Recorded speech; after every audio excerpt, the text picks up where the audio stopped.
This is T.Y. Jackson. United States Women's Champion Chelsea Green. How you doing, people? And I love pro wrestling. I love pro wrestling. Good morning, everybody. Good afternoon. Good evening. Welcome to the Brunch Clinic. I am Lawrence Kurtze. We are live. Another big week in wrestling, as yesterday was AEW Wrestle Dream. Hi, I'm Maxine Dupree.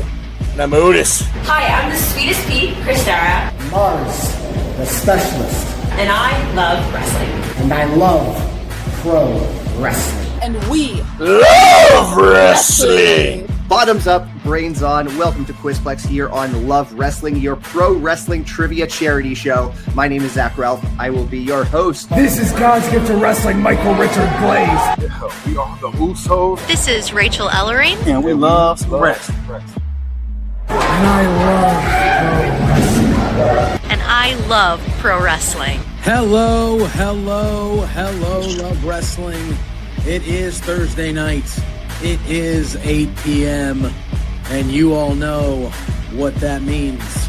Well, you better know by now. It's episode 235 of this thing. I guarantee you there's like an 85% chance that's not an accurate number.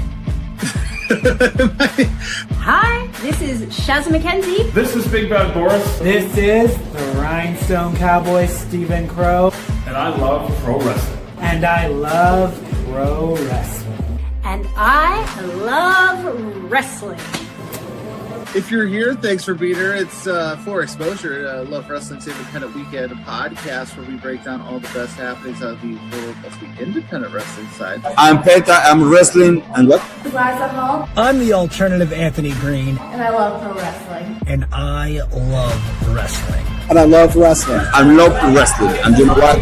Pentacero.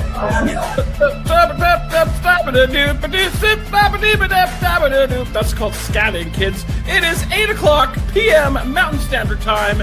It is time for a excitingly fun, I hope, episode of Saturday Night Love. My name is Big Bad Boys. I'm Big Ben Ortmans. Hi, this is Smiley Cody Rhodes. I'm Pia Sky. And I love wrestling. And I love wrestling. And I love pro wrestling. Of course.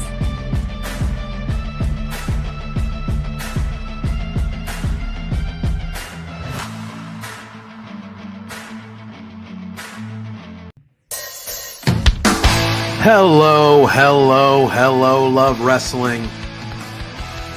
It's Thursday night. It's 8 p.m. And you know what that means.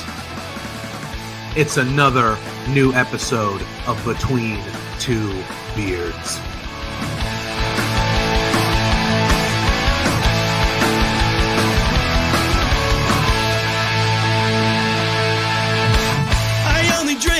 Can we start off with the biggest news of the week? The Rats lost! But every night I'm making new best friends, and the only problem is you like having a good time.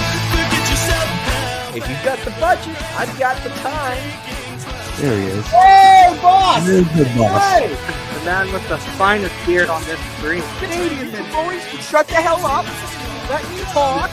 You see, the Rads are resourceful. When I got beef with somebody, I can find a way to talk to them.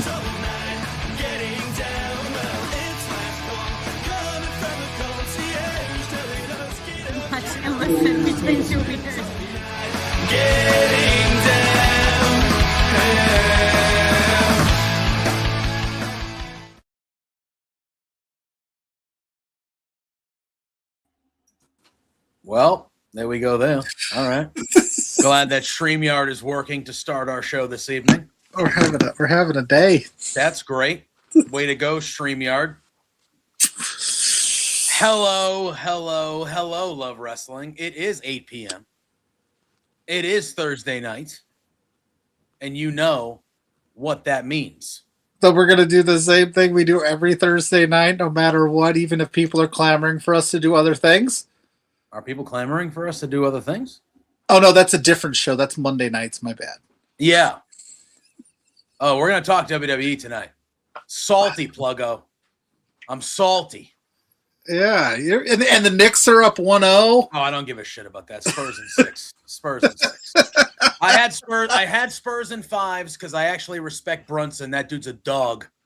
and we saw it last night. Now that game happened, I'm saying Spurs in 6. I don't care about the Knicks. You just ran our guest out of the room here. He Sorry. bailed. It's all right. Well, while he's getting set up. I think he's getting a Knicks jersey. Oh, he's my guy. Oh yeah, let's go. When he gets that, all right. Listen. So we got Zach in the chat saying it's National Cheese Day. Everybody, Fernando saying what's up. Scott saying good evening. Big Bad Boris is in the house. Dustin's in the house. Smash that like button. Hit that subscribe button. We got a ton to talk about today. If you want to guarantee that your question or statement gets read on the air, we are accepting super chats. They could be New York Knicks related if you're feeling froggy. Listen, my Cubs stink. It's fine. You can talk about my team too if you want. No. Listen. Pluggo looked like Ivar in that first frame of the intro. Well, I'll take wow. that. There you go. How about that? We've never had a green room changeover. We did. Go on. Do we want to bring him on, or do you got something else to say before we bring him on? That's it. No, I'm ready to go. He's back. He's better than ever. He looks like he's playing with fire tonight. JPJ's fired up. Aidan Achong is in the building. We are in the building. The setup is a little sketch. The computer was acting stupid, so I'm on my cell phone. The camera's better, so we'll take it. All right. I was like, what's happening? I was texting you, and I was like, oh, God. I saw it. My computer, the Ethernet cable's bugging up today. But we're here. We're live. We're living color. Is that a Josh Hart or John Starks jersey? That's Josh Hart, baby. You already know. We got the heart of a champion. Now, to start this off, I'm not going to claim to be a Knicks super fan, barely a Knicks fan, not a hater, but I have other teams. However, I'm a New Yorker, so us being in the playoffs, I'm going to root for the Knicks. You don't like that? Playoffs. Listen. In the freaking NBA Finals. You know, it must feel good. I'm a 41-year-old man, and this is the first time in my life the Knicks have been relevant. So, enjoy it while you can. New York, enjoy it while you can. Are you saying that they weren't relevant during the Patrick Ewing era or the 99 finals? The 99 finals, okay, but the Celtics were terrible then, though. So, really, in my life, since the Celtics have been a pretty good team, the Knicks have been irrelevant up until last year. Now, I do hate the Knicks. Not my least of all the New York teams. They're probably my least disliked team. I would say I probably dislike them. You dislike the Nets more. You care about the Brooklyn Nets more. No, they'll always be the New Jersey Nets to me. They'll always be the New Jersey Nets to me with Jason Kidd and Keith Van Horn, Kenyon Martin, those bitches. Oh, I hated that team in the early 2000s. The team was awesome. But listen, here's my thing. I like Jalen Brunson. As much as I talk trash about the Knicks because I'm a Celtics guy, I like Jalen Brunson. That dude's a dog, and he was a dog last night. And I had the Spurs in 5 because I thought Brunson would win him a game. Now that he did it in game 1, I think Brunson can win him a couple. I still think overall the Spurs are top to bottom a more talented team. But I think the Knicks have a better, maybe a coaching advantage. And Mike Brown, he's been there before. And Wemby looked tired last night. He looked tired last night. It won't be the first time, and it's certainly not the last. Trust me on that one. So, wait till they get to the Garden. Yeah. Wemby looked tired last night, and if he obviously looks the same in game 2, then I think we could see a shift here. But if the trash-ass Knicks win an NBA championship, sad times. Yeah. Good Well, for the listen, league. we can rope this around into wrestling talk because Dustin, the man, the myth, the legend himself, says, "Is the Danhausen curse real?" And I've said this since Danhausen has been making the waves in the Knicks fandom. I have loved the fact that you have NBA pundits and NBA heads trying to figure out what Danhausen is, because Aidan, we don't even know really what Danhausen is. He doesn't really give us a clear, and it's just so funny listening to all these. He's there for the vibe. He's there not to get fined. So yeah, dude. So he's got them on a bit of a run. I believe in the Danhausen curse 1,000%. I'm a Danhausen guy. Whatever that guy says is gold, in my opinion. So yeah, if they do win the championship, though. Still love him. I say that I might yell at him, but I still love him. But if the Knicks do win the championship, though, Danhausen's a legend in that city forever. Dude, he should get a statue. If he's not at game 3 for the finals, it's a missed opportunity by WWE. You fly his ass out there. first class. You Is get he- him in the front row in a celebrity row. Let me tell you though, WWE sure loves to have those missed opportunities because they give us a whole bunch of them every fucking week. Anyway, Yeah. I'm gonna be cool. I'm gonna be cool tonight. I'm gonna be Not cool wrong. tonight. I don't disagree. I'm gonna be cool tonight. But unbelievable. I don't know where you want to start. I actually enjoyed the match. I thought the match was pretty badass, but why does WWE absolutely refuse to go all in on anybody? I've got the finger above the Boston Anger. I'm ready. I just don't understand why WWE refuses to go all in with anybody. Braun Breaker was liquid hot last year, and they refused to go all in with him. Again, I enjoyed the match. We're going to get a third match out of it. Oba on Monday night, you saw he's nothing. It's not going to affect Oba. Yeah, but he shouldn't have lost to Brock Lesnar. That made no sense. It was stupid. What did that do for Brock Lesnar? He shouldn't have lost to Brock Lesnar. What did it do for Brock Lesnar? Is Brock Lesnar more of a threat to does the WWE universe look at Brock Lesnar any different? It gives you a reason to have another match because you can't just have to beat him 3 times. Granted, I don't think we need to have it. Like, I inevitably knew it, accepted it was going to happen the way it did. I think it was the best way to do it because Oba still looked badass. Because, like, even Braun Strowman looked like a chump when he faced him years ago. But they did it this time. I'm like, you know what? I wasn't angry. You might be angry. I think it's a valid reason to be. He didn't need to lose. But if that's how it was going to get done, I could live with that as a fact of, hey, he'll get the win again. How do we get to that third match, though? Do we not have him win King of the Ring to get to it? Do we have him win King of the Ring? Maybe win a world championship against like Gunther or something, and then we have him defend it against Brock? Or do we have Brock cost him to get the match at SummerSlam? We really don't know. I don't know. Oba's in that King of the Ring now, right? Now, listen, when I sat there on Sunday evening, I told you. Because I said to myself, if Oba goes up 2-0 on Brock, you could have Brock go, I ain't going out like that. I can't figure this guy out. I want this match. And then he talks his stuff and puts up the career. Yeah.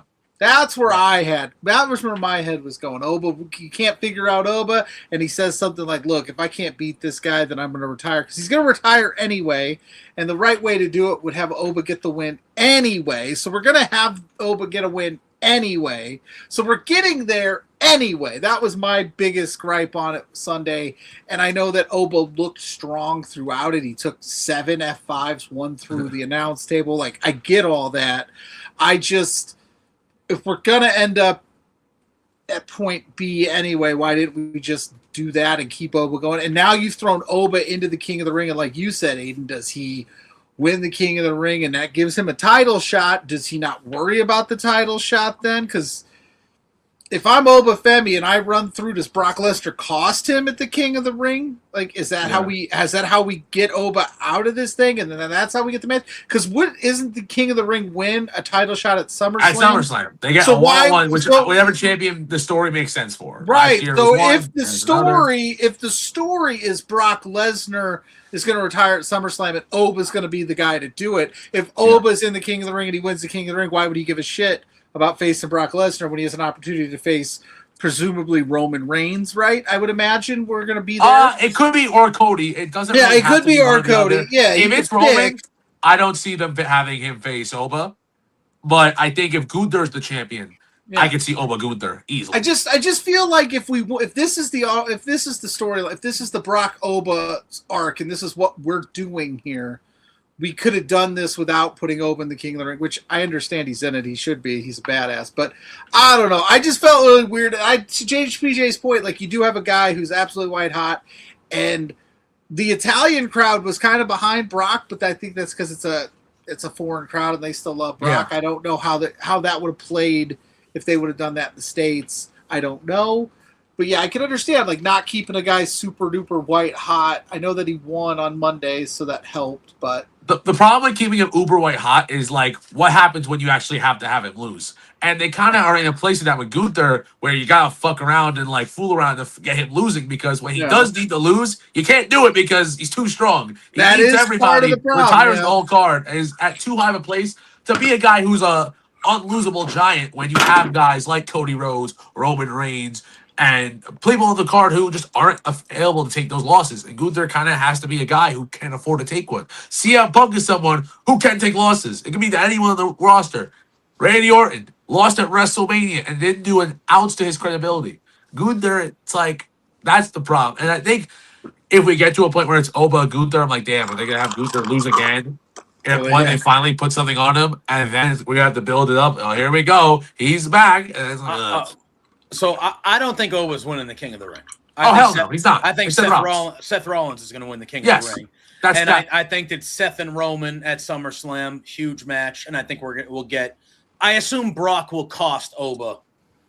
Maybe that's the final. Is Seth and there's Seth two and ways. Oba, it could be the semi versus Braun. Braun, or it could be the final. And then we get now if Braun doesn't win, if Dominic Mysterio wins that, he's getting squashed by Oba in 2 minutes. Not even. Yeah. It is weird. It is weird though. Like, what incentive does Brock have to cost Oba to keep the feud going? Does he want to win the feud? Because we did hear Oba say that, hey, it's 1-1. Like, he wants it. I know Brock said it too, but I'm curious. I'm curious how we're gonna get there. At the end of the day, you could do Oba Brock SummerSlam. You could do Seth Roman SummerSlam. Cody and Gunther maybe run that back at SummerSlam. I don't know if they can keep that going for that long. I don't know. They probably will. Yeah, because we still got Night of Champions coming up as well. So you still got this whole King of the Ring tournament, Night of Champions, and it's August 1st. So you'd have to keep it going for the next 8 weeks. We have another Saturday Night's main event in there as well. So another Saturday Night's main event, but they never changed titles on those. So, but MSG one, maybe. I could see that. MSG one, maybe. I mean, there's gonna be champions in tow there. If there's new banner in the rafters, maybe they'll be like, shit, we got to do something big. But he's just adjusting ever so slightly. Oh, Aidan stud. For me, right? I guess Saturday into Sunday, right? Saturday night, we get this show in AAA that is headlined by this mask versus mask match, which is match of the year candidate, in my opinion, from a total package perspective, story, crowd, pageant, all of it, the best WWE produced match since Cody and Roman at 40. I honestly believe that. Yeah. You give us this match, it is a classic.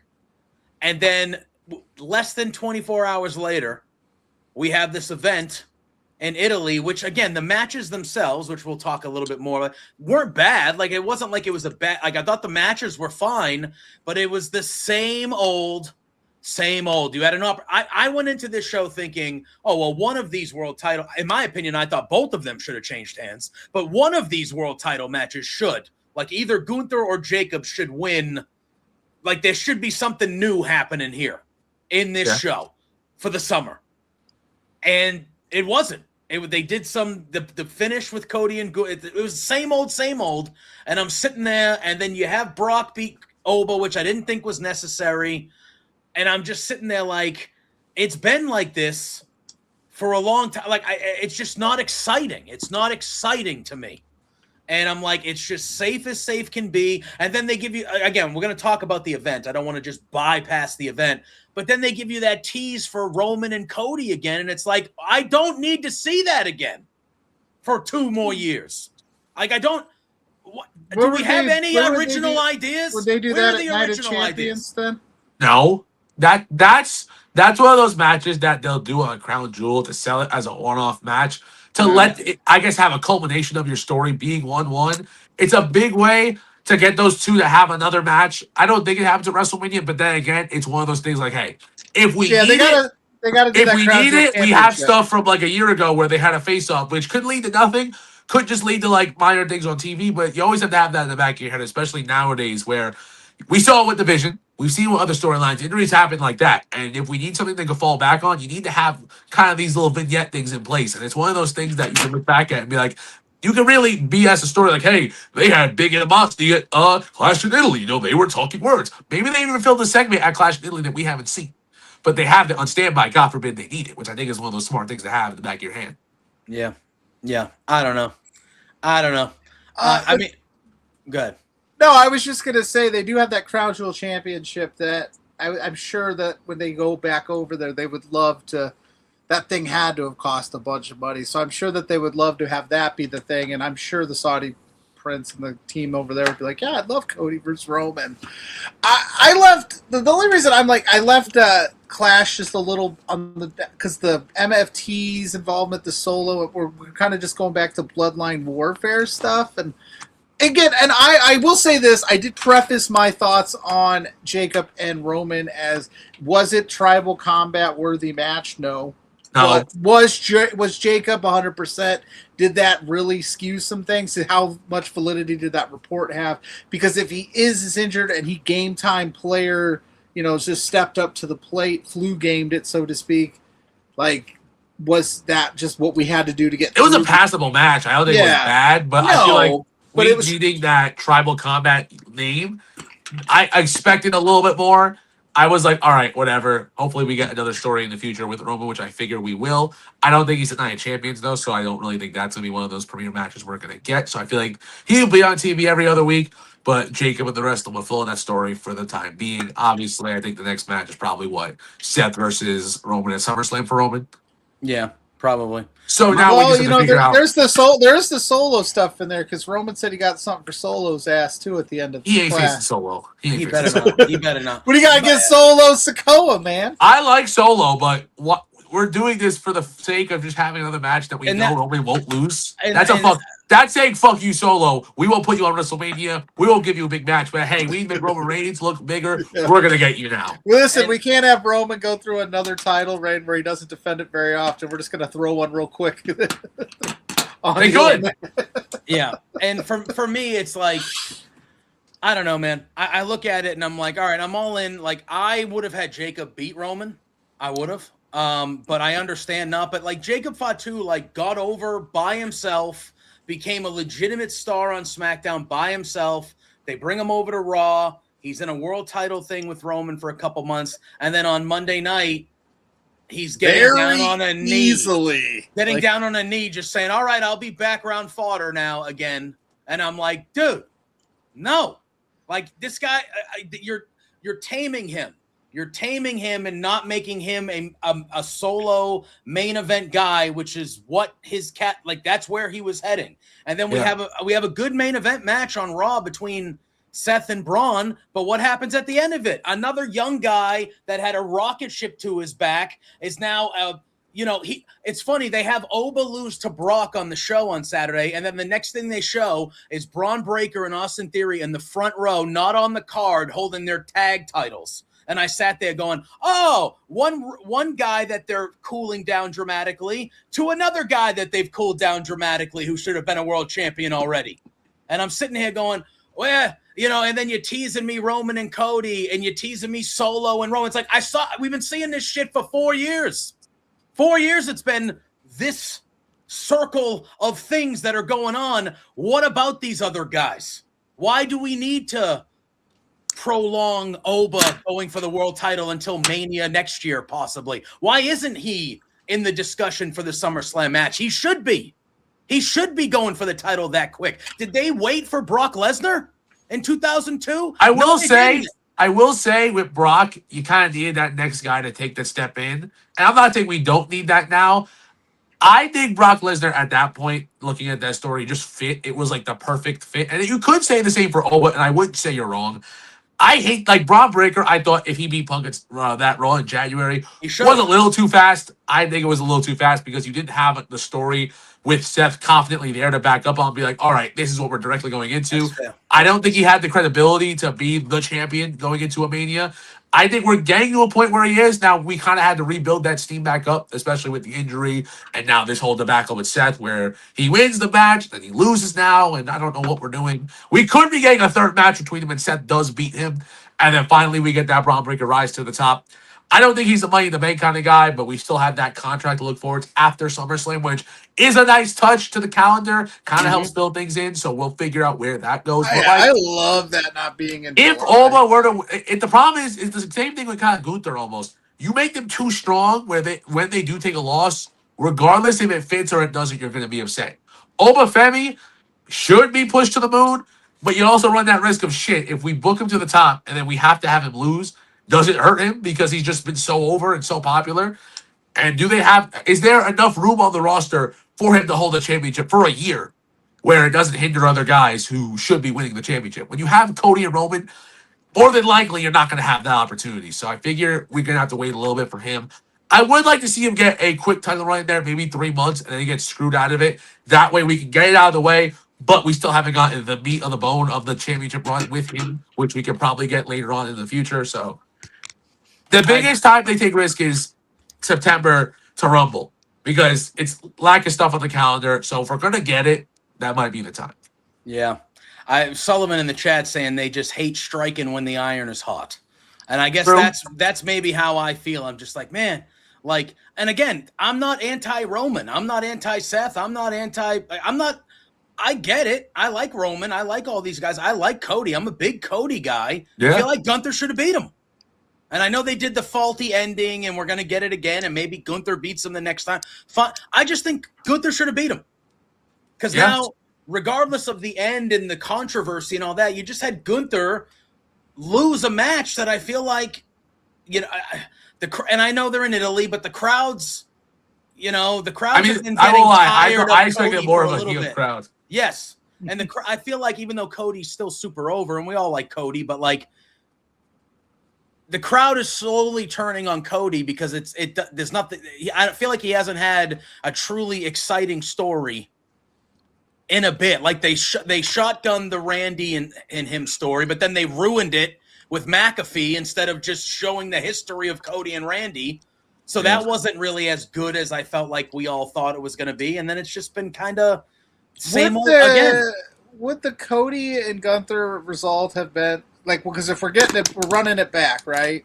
Yeah. And I just look at like, so what if Cody's foot was under that rope and Gunther stole it, right? Yeah. Would it have changed much? I'm only asking because, like I said, like that's kind of where I'm at with some of these decisions, where it felt like if you did it the exact opposite way, then you have Cody kind of chasing a little bit throughout the summer and give Gunther kind of that rub there. Like, does that change much? I don't know. That's interesting. You know what I mean? Like, if Cody like has a legitimate gripe of like, man, my foot was under the ropes. Now we just got to listen to Gunther whine and complain and bitch. You know, Cody's going to give him the match because Cody is Mr. I'll take on all comers, right? He's babyface, white meat baby. He's not going to back down. Gunther, on the other hand, if he would have beat Cody like that, Cody would have to do a little bit of digging and chasing, and Gunther would be like, I'm done with you. If they hadn't done it with the way they just did with Drew and Cody, they probably would have went that way. But I feel like people would have been like, shit, y'all just did this. Yeah. And really turned on it, and not in a good way. So I think that's probably the reality of the situation and why they're like, hey, let's not do that again. Even though having him feud with Cody is a dumbass idea because you're doing a lose-lose scenario. Cody should not lose when Randy Orton should beat him, and Gunther should lose the way he's been booked. So it's like, and that's the problem with people. People get upset where, hey, my favorite isn't on TV. Well, what happens when your favorite gets booked on TV? To lose because they have to do something.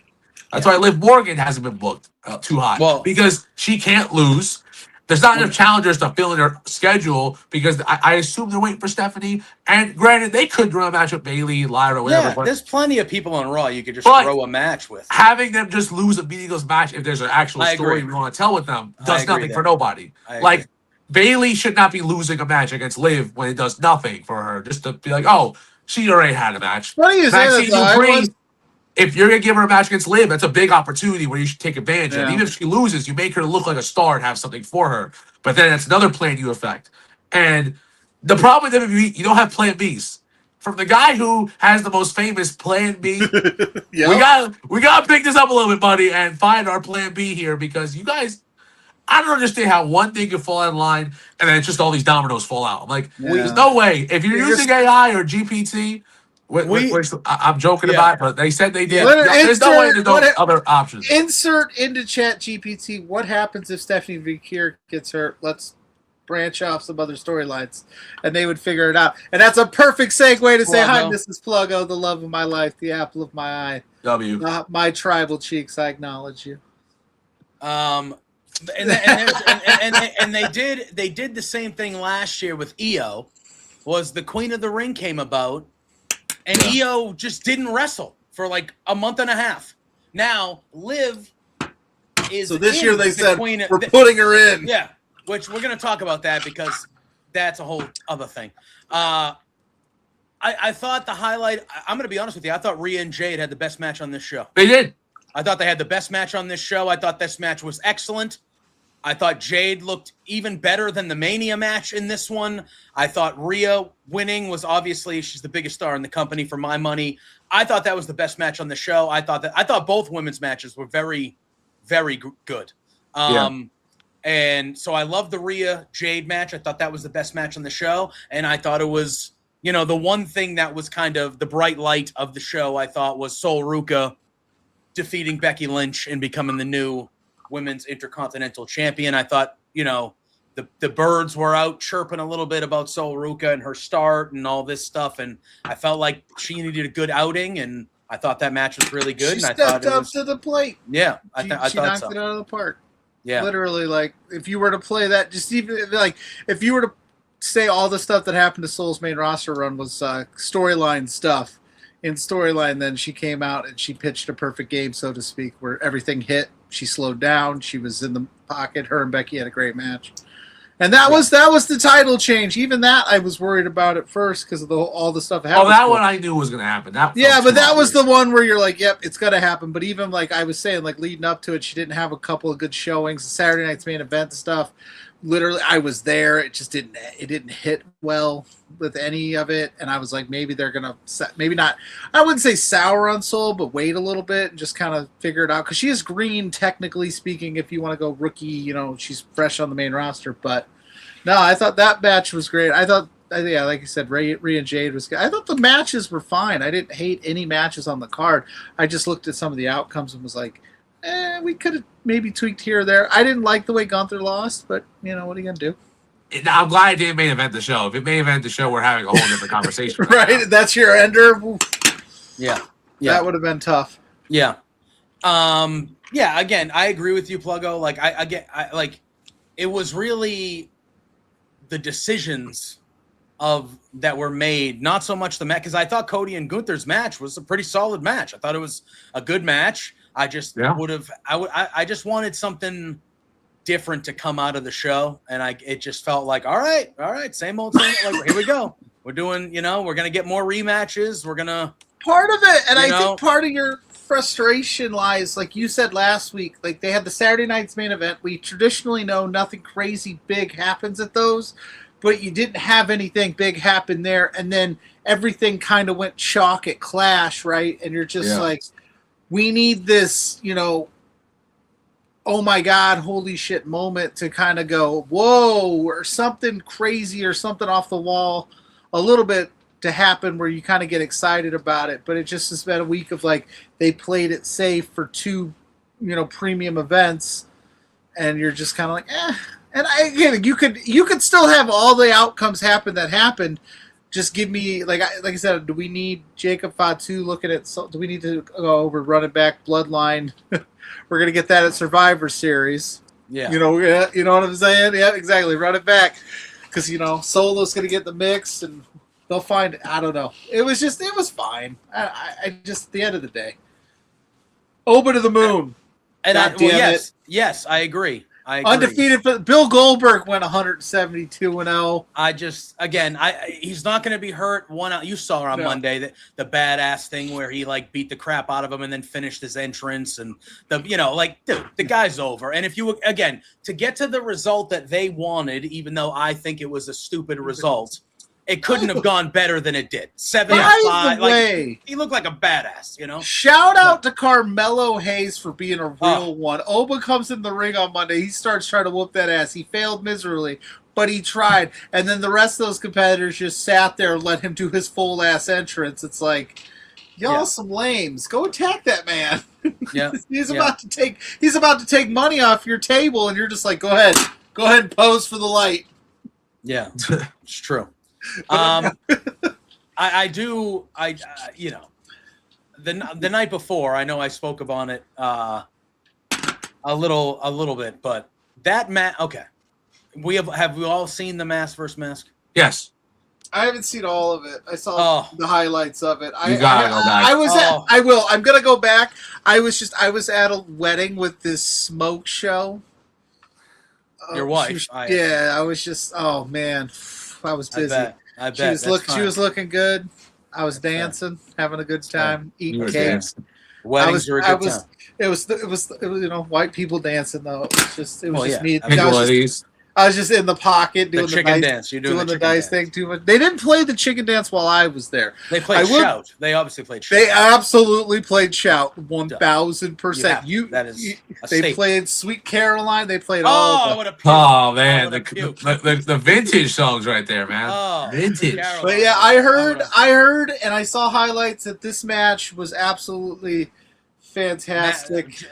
Let me tell you, Is it seriously the match of the year, WWE or WWE for sure? WWE for sure. I think at worst you would probably say top 3. If I could really dig deep, I could probably make an argument for maybe 1 or 2 matches, but it's a halfway point. Maybe the Punk and Roman main event at Mania. That's one that came to mind, but I think if you look at it, you can make cases for either. Yeah, this to me from the everything involved, from the entrances to the crowd, to the story, to the actual match, the pageantry, the ending, the post-match speech with Gable was how fucking shocked amazing. was everybody that it was Chad Gable, by the way. Unbelievable. I can't believe it, man. They really had me fooled. I thought it was Omos, man. For the longest time. That tan, you can't mistake that. I will say, as somebody that hasn't watched it all the way through yet, like I said, and I'm going to sit down and really dive into it when I can give it my full attention. It's just been kind of one of those weeks for me. But it's not every day that they take a AAA match and they go, we're going to play it at the end of tonight's Raw. Yeah, it was the you know what I mean? We're gonna throw it on. Yeah, exactly. And they promoted that more than they promoted any other thing that night on Monday. Was, hey, we're showing you this match after Raw. You know what's crazy? If WWE just went every week, hey, our best match of last week, let's throw it after Raw. It did. Yeah. Now, what's next for Chad Gable, right? So here's what we're talking about. You do an amazing story, match of the year. We paid this thing off, whether some people liked it, hated it, thought it was too long, whatever you thought of it. They finally paid it off. What do we do now with Chad Gable? Intercontinental Championship for Chad Gable. Okay. And I would be okay with that. I would, yeah. I mean, look, this is a guy that should have been pushed in WWE a long time ago.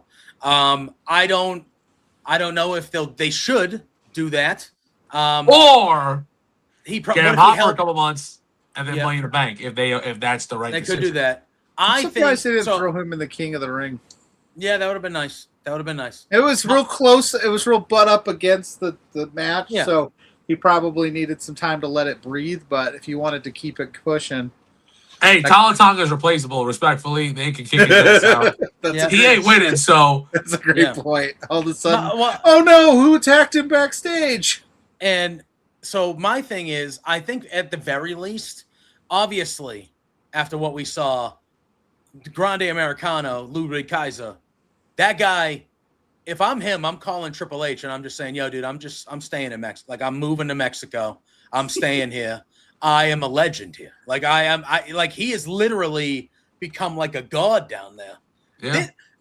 This was a mid-card at best parody joke thing.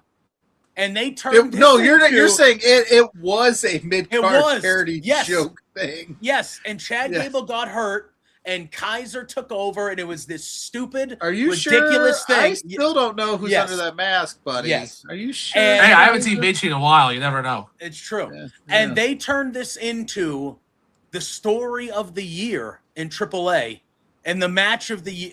This was the biggest thing in AAA all year, and this became a thing just because of an injury. And it was these two guys.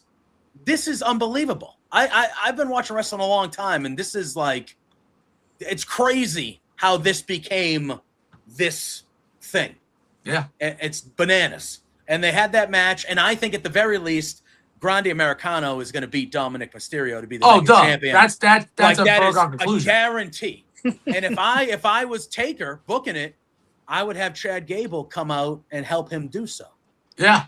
and kind of solidify Chad Gable as a massive babyface in AAA. Because at the end of his speech, he did say, I don't know when, I don't know how, but like, I will be back in AAA. And the crowd was like, hell yeah, like, we hope so, kind of thing. I think that's the way. Do you guys have faith that WWE will push either one of these guys? Ludwig, 1,000%. Chad, I hope so. I think he definitely will. We just gotta figure out where to slot him in at the right spot. Yeah. I think it would be wise to give him some time off. Like let it sit for a minute, and then like you said, maybe that Money in the Bank, there's a spot where they have like a qualifier, and he gets thrown in there and he makes it happen, and then everybody's like, ooh, Mr. Money in the Bank, that could be fun. Hey, listen, hear me out. If Gunther beats Cody Rhodes, run Gunther and Chad Gable back, which we should have got at WrestleMania 40, but run for the World Championship and give it to Chad Gable. If it's for 2 months and the reign's mid, whatever. Give the guy a chance. Let him just have it.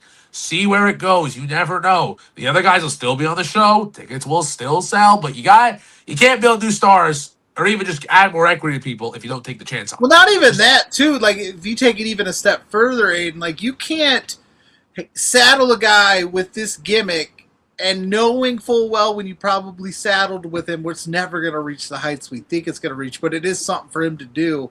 And then to reach the level that they reached on Saturday and then just go, we don't see the vision. And you know what I mean? Like you said, you gotta give this guy something. You got to give Kaiser something.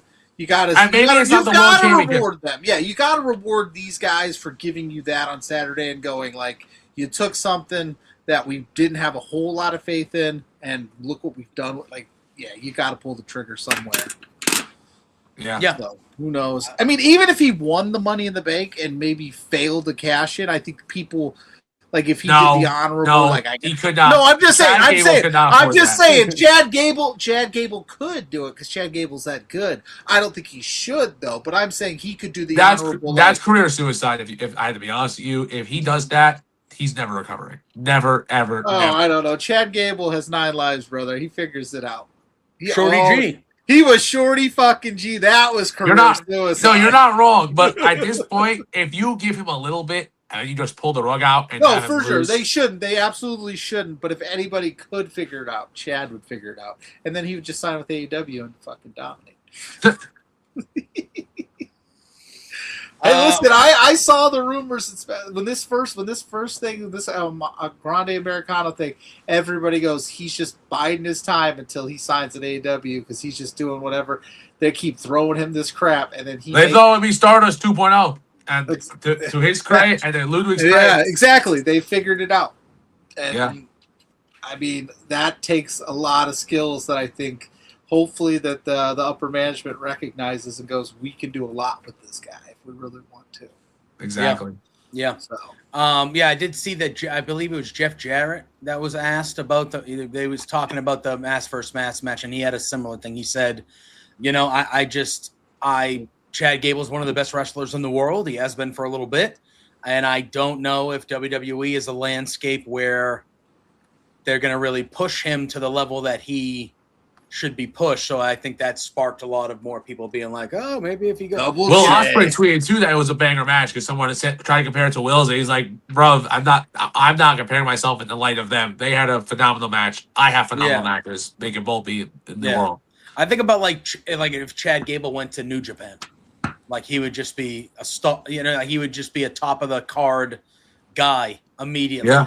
Because AEW is also a crowded roster too, so I don't, like Chad Gable will walk in there and probably, maybe be shown in a greater light than he is. I mean, hey, if he left, CMLL's right there. I'm just saying, you want to get that Mexican crowd. Hey, do you think Chad Gable would win a WWE World Championship before, or would he win the TNA World Heavyweight Championship first? TNA.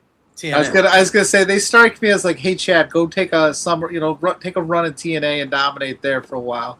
Yeah, especially because Mike Santana sounds like he's coming over to this side. So yeah, that is the rumor. That is the rumor. All right. So are they still doing partnerships? I haven't. But TNA's been kind of. It's been looser. They haven't done as many, but it's still very much there. I just feel like they're trying to do their own thing right now, which is fine. They don't need to be collaborating. They kind of need to build their own roster. So they just. But Well, oh well. Well, I mean, they are. Listen, there is. Aidan is right. They are still technically. I think they don't really talk about it as much anymore, but they still are. However, WWE announced that they're now we have at the end of June, we have a massive weekend of pay-per-views now, and we have 3 shows on one day. Because TNA goes at 3 or 4. Yeah, TNA NXT assumably goes on after them. Yeah, but AEW also goes on at the same time. So I think it's 4 for Slammiversary, 7 for Bash, 8 for Forbidden Door, right? And then you throw in the Saudi Arabia show the night before with WWE. Listen, I am one person. That's a lot. Even for me, that's a lot of wrestling. I don't know. I might have to. I will say, I will be honest. I like those days where it's packed. I hate every fucking weekend having to be another pay-per-view. I'm like, bro, this is too much. I love it, but it's like I have to set a whole day aside for this. I don't mind if they wanted to co-plan it, hey, you go early, we go late, one day, done. All right. Hey, I like that take. That's not a bad Or stop putting your pay-per-view at 8 o'clock at night and just go on at like 4. And then we can go on till 9. You be going till midnight, bro. I can hang, but I don't want to. I'm very much okay the pay-per-view ending at 10 o'clock. Yeah, it'd be nice.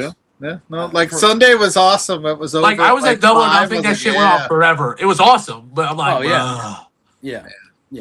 Even like Swerve Bandito, I had to get up because I'm like, I can't sit here all night. Like I need to move. Yeah, physically, you need to take a walk. Double or Nothing was a special show. Best show I've probably ever been to. And all right, so because I wanted to kind of lean into this, and here we are not those people. We're not coming. Are we not? We're not the people that are like, "Ooh, WWE versus AEW." Like we, I feel like we talk about both, we cover both, we watch both, we are very pro both, and we critique both. We're pretty even, but I do feel like there is a little bit of a momentum swing going in AEW's favor recently.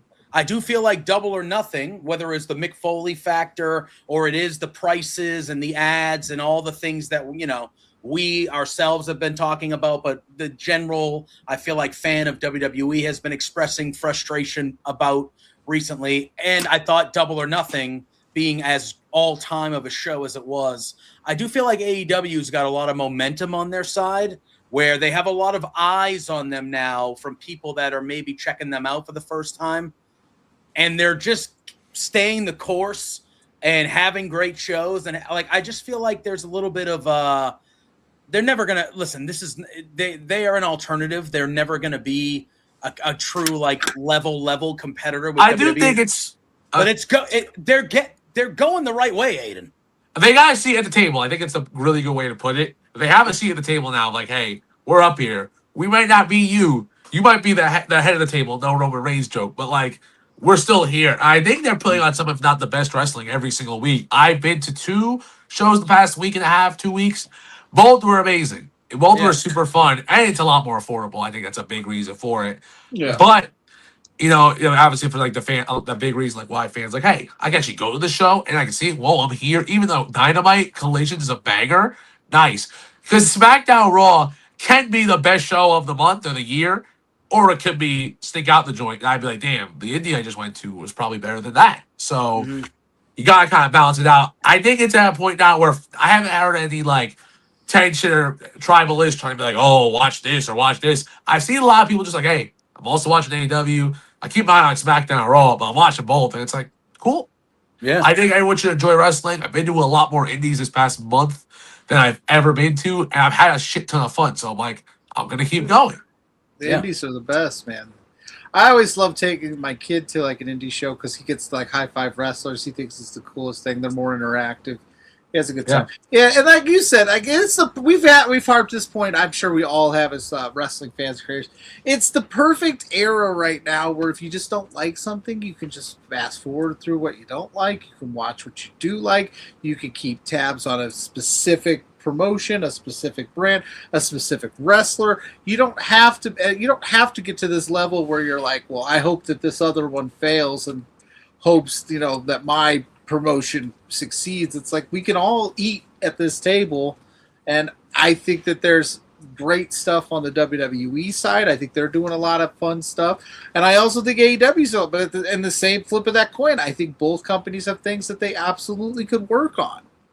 Yeah. Like, I watch both shows, and there's things like, listen, I'll dive right into it right now. Who watched last night and said, what the fuck is Kevin Knight doing as part of the that's band? some bullshit. That's some bullshit. Fuck Don Callis. That's what I'm saying. That's what I'm saying. Everybody on the roster. A guy who I saw at High, I was like, damn, he's got the look, he's got the swagger, he's got it.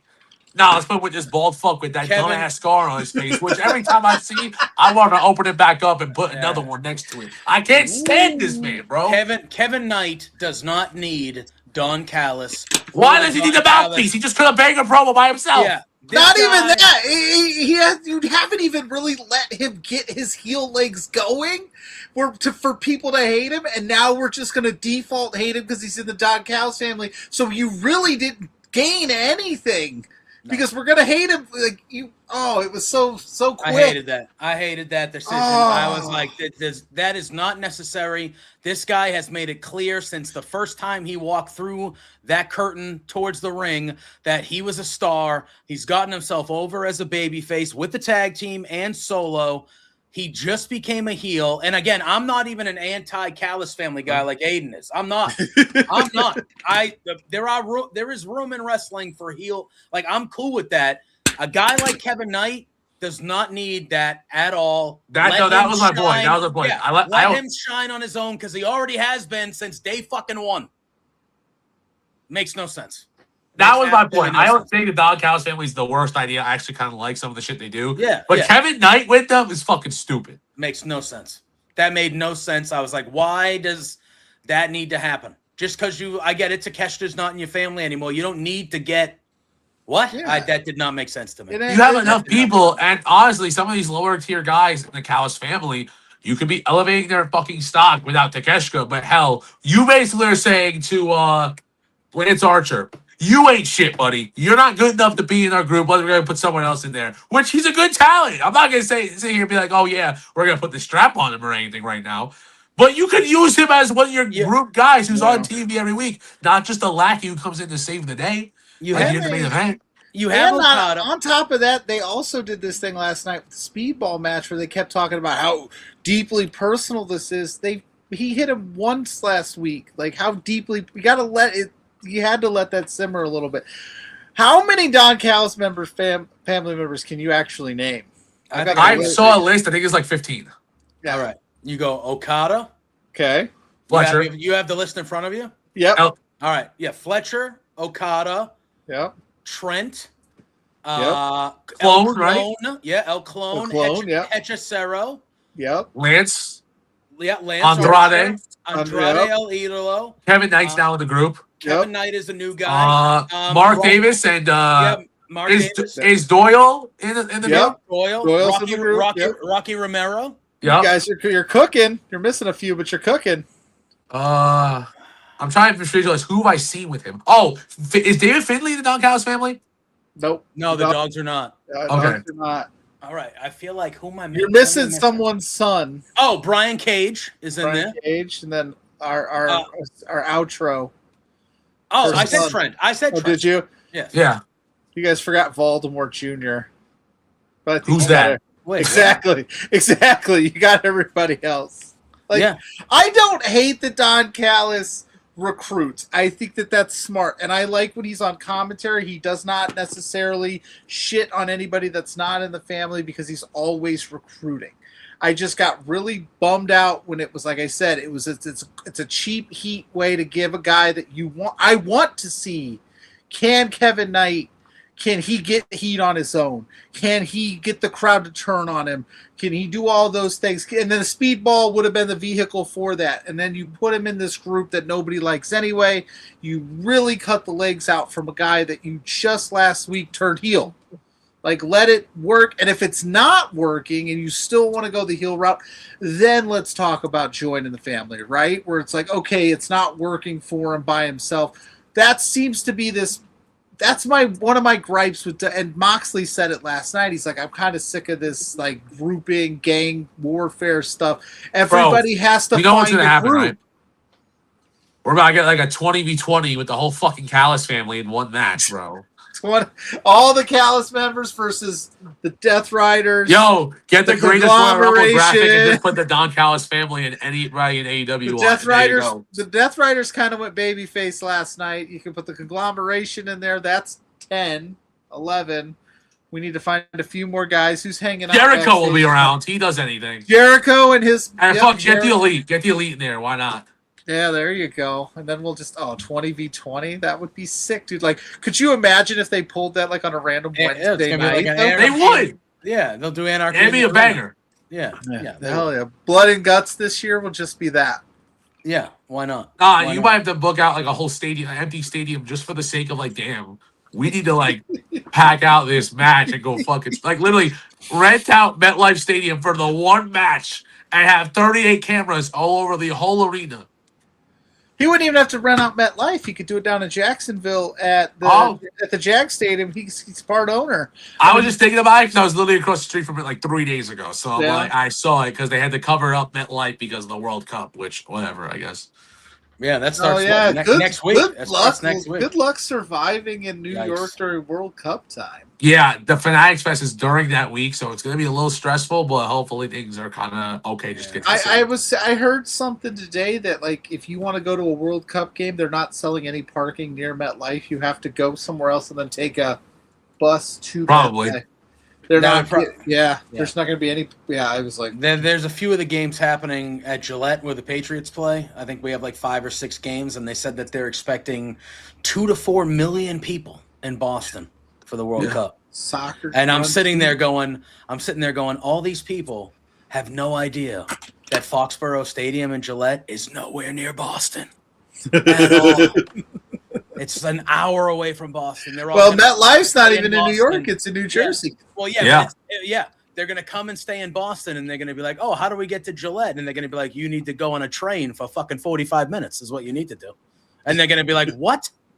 Yeah, and that train is going to surge charge. Is going to be so expensive. $90 for 20 minutes. Yeah.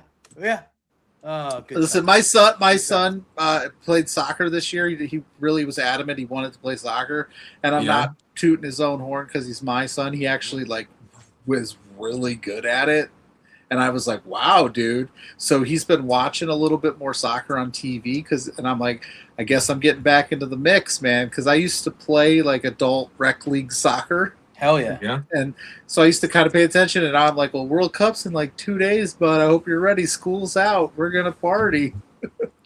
Well, so I'm going to have to get into it. I don't think the American team's any good. We're going to get murdered.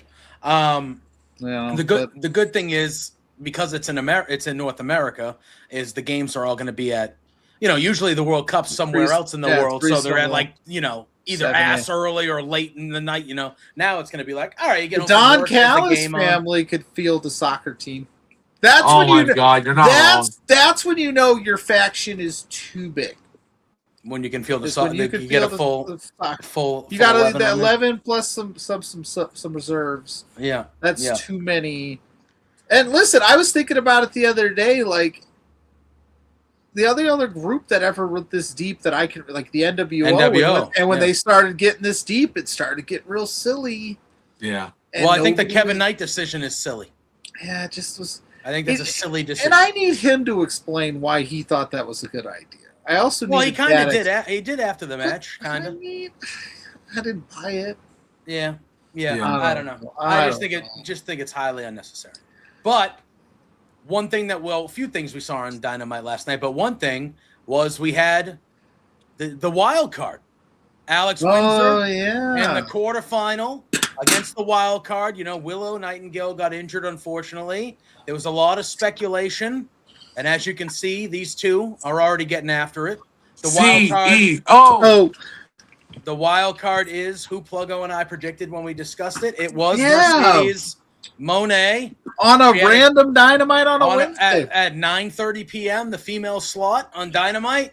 You have one of your biggest stars in the company just kind of no build, no not just all right. No real talk. I actually, it's super funny. Is somebody had tweeted out like, why isn't your TNT Championship or your World Title main event in the show? And I just happened to send a Mercedes Moné gift, just being kind of a dick. And then she showed up with a new theme song, which I don't hate, but the pyro was kind of awkward because it was silent. And then I'm like, yeah. I got a question for you guys, because I posted like I'm sure all of you guys did. We posted, Mercedes Moné is back. I made a video earlier today before this show about it. What the hell did she do to anybody?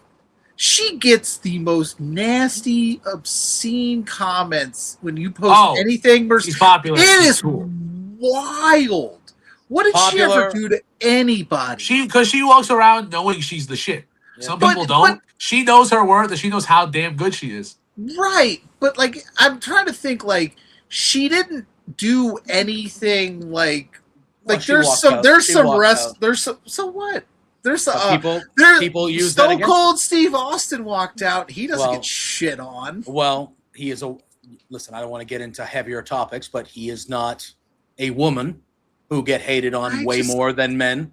And there's certain a lot of people hate women, and then a lot of people hate confident women. Yeah. And Mercedes Moné is about there's a lot of people out there that get very, very scared when there are confident women around, because it makes them feel like less of a man because they're fucking losers. And those people are the people that you're seeing and you're talking about, because Mercedes is somebody who has been confident since day one, bought in on herself, left the company because she didn't feel like she was getting treated, did it her own way, remained over, became an even bigger star outside of that company on her own, and people are like, and that company, and they don't like it. Absolutely have her back. Yeah, I literally just posted that Mercedes Moné returned in the Owen Hart Cup, and people were like, "Fuck her! What a piece of shit!" And I'm like, "What? Fuck them!" Yeah, that's what I said. I go, "Are you upset, Mike?" Like one guy wrote like a whole paragraph, started taking shots at her and Tony Khan, and I was like, she's just wrestling in a match. She's the wild card. It's not like she did anything wrong. Yeah. You guys are ridiculous. She's awesome. I'm happy she's back. I will say I am a little bummed that it did come at the expense of Alex Windsor, because I have kind of liked what her and Hayter, but I know that the tag team championships is probably in those two's future. But at the end of the day, having Mercedes Moné back at what I would say is a perfect time, because the women's division has lacked a little bit of direction in AEW lately. It doesn't seem like they've got it firing all cylinders, and she can easily come in and right that ship, and we can see the CEO at All In win the world title for the first time. I don't know if she'll win it now, but we keep it buck. I don't know.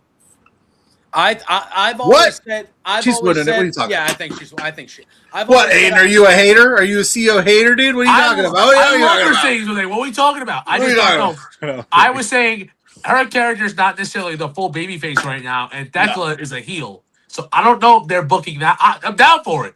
That was my only hesitation. I think by the time we get to All In, August, late August. I've always said that I thought Mercedes, when she won the AEW World Title for the first time, would be a babyface.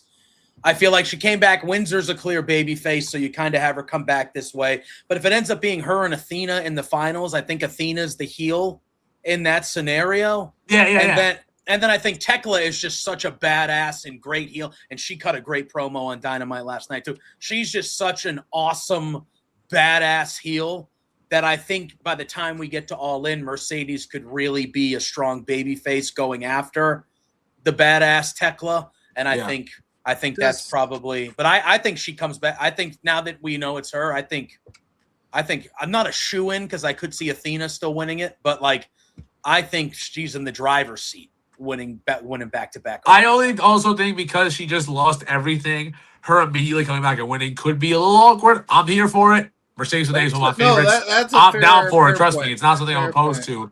I'm just thinking story-wise, like, hey, are we actually doing this? If they do it, okay, let's have some fun. Plus, you got All In. You can go all out. There's not Forbidden Door. I'm sorry. Full Gear's another one of the big four for Yeah. AEW. Yeah. You could extend it out there. You could do this arc where you build her up over the summer as a babyface. Speaking of Tekla, did you guys love/hate? What did you think of her spitting on the Stardom logo? I was half watching the Knicks, but she was going crazy and going ballsy. Listen, you know your shit. You're that woman. Go fucking crazy. I have no idea. I don't know much about Stardom. I don't watch enough. There's only so much time in the day, especially right now for me. But I'm interested to see who it is because she did kind of allude to like, I'm an idol killer over there. Yeah. I take down. So who's the biggest Stardom star? Let me know in the chat, or if anybody knows, please. And that would be that's Queen of the Ring, Alex. That's her go-to right there. She knows that. I watch her Joshi streams. That's the only reason I ever watch anything Joshi. Not that I don't like it. It's not in my way, and it's easy that way. Yeah. But yeah, she's the go-to, I think, for that. I think Tekla, dumb bitches galore. Dumb bitches galore. She is spectacular. I was not screaming, but I was saying last week, hey, I need to see her more on Dynamite regularly. I don't think it's that much of a coincidence that the first time we saw her cutting a promo on Dynamite in a while is the same night that Mercedes returned. I think that is, you can look at that any way you would like. But yeah, I listen, all I know right now is Forbidden Door is shaping up that the two finals in this tournament, you're looking at potentially Will Ospreay versus Swerve and Mercedes and Athena. And yes, please. Pretty good. That's pretty yes, good. please. You can't get much worse than that, I would think. That is going to be tremendous. But I actually thought that them having the world title match kick off the show, I think that they knew they were going to lose a good chunk of viewers maybe to the finals, especially with New York and the Knicks being in there for the first time in a while. It was going on at 8:30, so I actually thought them doing the world title match first actually made sense last night to get everybody to see it before you potentially going to watch the basketball game. I thought Roosh, man, what a performance last night. What a talent. Unbelievable. I thought that was obviously a very, very good match. Back and forth. I like that they added the stipulation of the no countouts, and we kind of saw the little thing at the beginning of them brawling earlier in the day. MJF dressed as a matador. What a piece of shit. What a piece of shit. But I did like that he said though in the promo, like the beginning, where he's like, "Well, if you're the bull, I'm the matador." I didn't expect him to come out in that. Oh, it's just like, bro, and that's what makes MJF great is that type of stuff. How was MJF, by the way? You went last week. You got to see him, and then he had to pull from an event this weekend. So you got to see an independent wrestling MJF event. How was it? That shit was fucking incredible. Funny story. I'll tell it at the end. I'll only give it a little detail. But seeing him so close, it was like, yo, you walk in the room. That's fucking aura. He's that guy. And legit, the match was awesome. Him and Pat Buck, they absolutely tore the house down. That whole show was actually a really fun one, but obviously we're there for his match. Got to see him up close, talking shit, getting his moves in. And then after the match, it's on YouTube or whatever. He put Pat Buck over, made sure everyone cheered him on and left the building. After the show, ironically enough, I held the door for MJF when he left the arena. It just happened to be that way because we were there late as fuck. And literally I turned around like, oh shit, it's MJF. Held the door for him. And that was a pretty funny thing, pretty cool, whatever. I'm not someone's going to ask them for a picture if they're on their own business. But I was like, hey, yeah, I'm going to hold the door for the world champion. I'm at the door. I'm like, yeah, he doesn't have the door. I got it. Thanks for the house party. But that was cool. It was fun seeing him. And yeah, I wish he did more indies, but obviously he's the fucking MJF, so he doesn't have to, nor should he. But it's really nice when you get to see guys like that do some of these smaller indie shows that you can, like, more affordable, can easily go to, and regardless if you have the shittiest seat in the house, you have a really good view. Yeah. Yeah. Support your local indies. Go to your indies. That's where the few. Listen, 5, 6, 7, 8, 10 years from now, those people that are fighting in those, one guy we got to shout out. I'd say the best independent wrestler in the world. The signature move himself, Richard Holiday. Oh. If y'all don't know, if you're not put on to this man, you better be. But this guy, he's killing it on the indies. Every show he's at, he's always doing something good, something funny. if he ever makes it onto national television, he will. Which I think he definitely will. He will. Y'all need to understand and know that is the guy. He's the next guy up. Oh yeah. Genuinely, the charisma in ring, he has total. Yeah, it's incredible. Fun fact about Richard Holiday: his first ever independent wrestling match he had was in South Bend.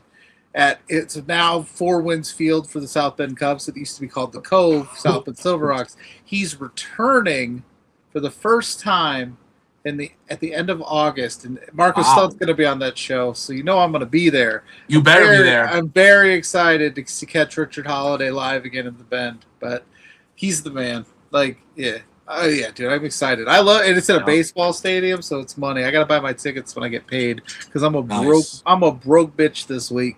So I'm waiting for that paycheck to drop tomorrow so I can be like, wrestling tickets. GCW is coming to my neck of the woods. They're coming to Manchester, New Hampshire. I think either this Sunday or next Sunday. And isn't it a weekend thing? Or I think it's called Mayhem in Manchester or something like that. Mm-hmm. And we're getting Hook, baby. Hook is going to be there. And they just announced today it's Bear Bronson versus Richard Holiday, which is a match I am very interested in that. Manchester's like less than a half-hour ride from me, so I might be I might be in attendance on that on a Saturday. Yeah. I mean, on a Sunday afternoon. God bless that. We get GCW on the 20th of this month. I'm still trying to figure out. Shep, if you want to go, like, let's make it happen. I actually was a part of last year's event. That's what started my one independent wrestling match that I participated in. Oh. I threw a guy out of a Rumble, and what sparked it was I talked some shit to him at that event, and then we ended up doing a spot at the Rumble. So shout out to RCW for always letting me do that. But that's awesome. That's what I mean. Like, we can sit here all day and every day and talk about which companies are better, but that's where you, like you said, you go to these indies and you fall in love with Charles, people. I think is his name. That was another guy. He was at Gotham Wrestling the other day, and I'm like, yo, this guy's cool as hell. Reminded me of Hobbs from the look, but like I thought he was sick as hell. You can always tell. Like there's a company called Chaotic Wrestling, like that's been around Massachusetts forever. Kofi Mercedes came from Chaotic. Kofi Kingston, Ivar from the War Raiders came. Like, you know, we've had a lot of guys. Cody fought there when he was doing his indie run after he left WWE, and you can tell. You go to a show and you see a bunch of talented boys and girls wrestling, but you can tell there's always one or two that come through the curtain, and you're like, that guy's at least got the look. Yeah, he's got the look. You know, and a guy that had the look for a long time was Ricky Smokes. And now Ricky Smokes is on NXT. He's part of the trio there that I think is going to be a big deal in the company for a long time to come. And, you know, he's part of the tag champs down there in NXT. And you just see guys and girls, but you see them kind of, you know, there's this guy Rourke who's now the ID champion. Aaron Rourke, Aaron Rourke, very, very good. He's been around these parts for a long, long time. And you can just tell when you watch them, you're like, that guy's could be wrong. A step above. I think we either saw him or the Evolve champion recently at one of the indies, because Alan Owens was telling me that he was champion, but he couldn't bring the belt because they weren't ID affiliated or anything, but they're able to take indie booking. So I'm like, oh shit, that was kind of sick. Seeing the future, like right from that. And like Pluggo came to my neck of the woods last fall for Bound for Glory, and we went to a Beyond show. It was like a mat wrestling based tournament earlier in the day, and we saw Will Cruz wrestle on that show, and now he's fighting to be a #1 contender for the NXT Championship. Was on that show. And it's like wild. You know, he's injured, but Fancy Ryan Clancy, another independent name that I think we'll hear about for years to come. Like, you know, so like we saw, and I didn't know anything about Will Cruz, and he came out and Pluggo was pumped. Dude, I love that guy. He was like, Will Cruz, like this is. I've been beating that.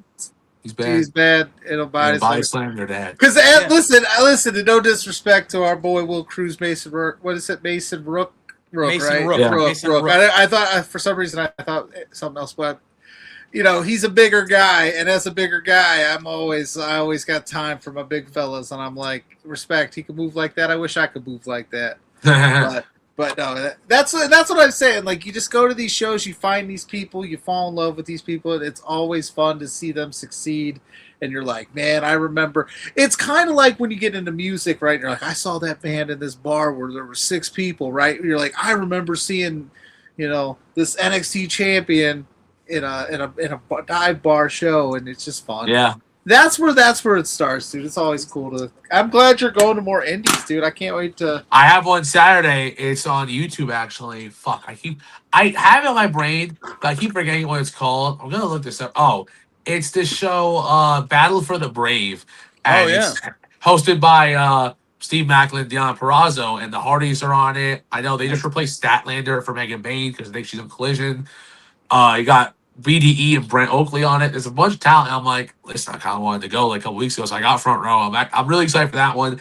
There's more indies. Nice. My girl Kelly has me going to, so it's been super fun. Hopefully they don't cost too much because indie after indie, I'm like, damn. I'm like, we get deep in the pockets here, but it's fun. None of them are ever too expensive. I went to House of Glory last week for like $39, and that shit was fucking incredible. So it's been and if you're smart, like if you can always, like you said, even if you get like a quote unquote like a bad room. ticket, Yeah. there's still, all of them I'm getting GA because here's one little tidbit. 90% of the time when you get a seat at some of these shows, they don't actually organize by seat. They just say you get a seat. It's not always guaranteed. So I'm like, I'm okay with standing and just getting the best view of the room. And my thing is when I go to indie shows, like when I'm going to a big show, I'm going to a Dynamite, a Raw, pay-per-view, or a big show, I want a good seat. I'm going to sit in my seat and I'm going to enjoy the show for the most part. Yeah. I might get up and walk around like you needed to at a 5-hour show like that. But like, I want to be in a seat. When I'm going to an indie, I like to walk around. Let me go near the concession stand. Let me go over here. All right, let me go check this match from this angle. Like, it's more free. Like you said, it's more free based. It's a smaller place. Like, you can get a standing room ticket for $10-20 and you're going to have more than a great view. Most likely. Anywhere you go. So you guys want to talk about how Nick Khan is just gaslighting and lying to everybody? Is that what you want to talk about? I saw that a little bit. That was kind of funny. Was that cool? Your company released a fucking DVD, Nick. A documentary or whatever they call them nowadays, explaining how they pivoted from Rock and Cody to what we got at WrestleMania 40. And Nick Khan's like, nah, man, that was the way we planned. No, it ain't, Nick. No, it ain't. Stop insulting my intelligence. What the hell, Nick? When I saw that, right? Like, whatever. It ain't whatever. No, but my thing is, like, whatever in the sense of, like, why can't this company just go, yeah, no, like, we had to pivot, right? Like, I think it makes them look better to admit that they had to pivot and gave us what they gave us a masterpiece with Cody and Roman. Yeah, because it was awesome. It worked. But they have to go, it was the plan all along. We're smarter than everybody else. We had it planned that way. Yeah, I just tell me that you had to do it and you pivoted and things weren't going well, and I think people would buy into that a lot more. But I just had to say it. I just had to say it. I saw that and I was like, what? I was like, it'd be one thing if you didn't release an 1.5-hour documentary that I could go find online right now. And they literally say, hey, by the way, you have The Rock talking. Yeah, the Rock talks about it.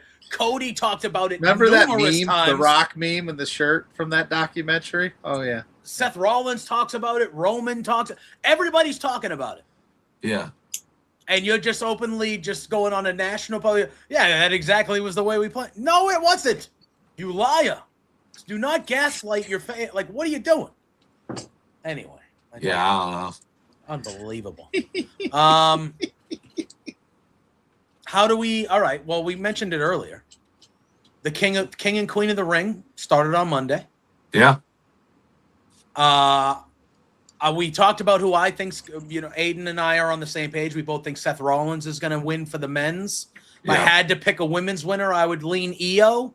Currently, I got a different take than that one. I'm going to go Alexa Bliss. All right. I don't hate that. Because I think that's how we're going to get the turn. Because if anyone's turning of Alexa Charlotte, it has to be Alexa with the story they're telling. And this is how you do it because she beat Charlotte Flair. She then beats Io Sky. Maybe she cheats. Maybe she doesn't. And then we finally get her winning the title against Rhea Ripley at SummerSlam. I don't hate it. I don't hate that.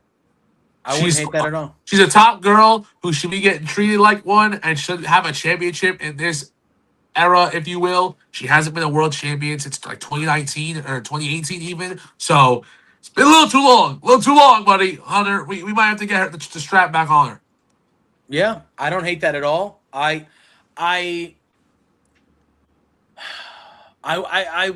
Who won the match on Monday? Io. Okay.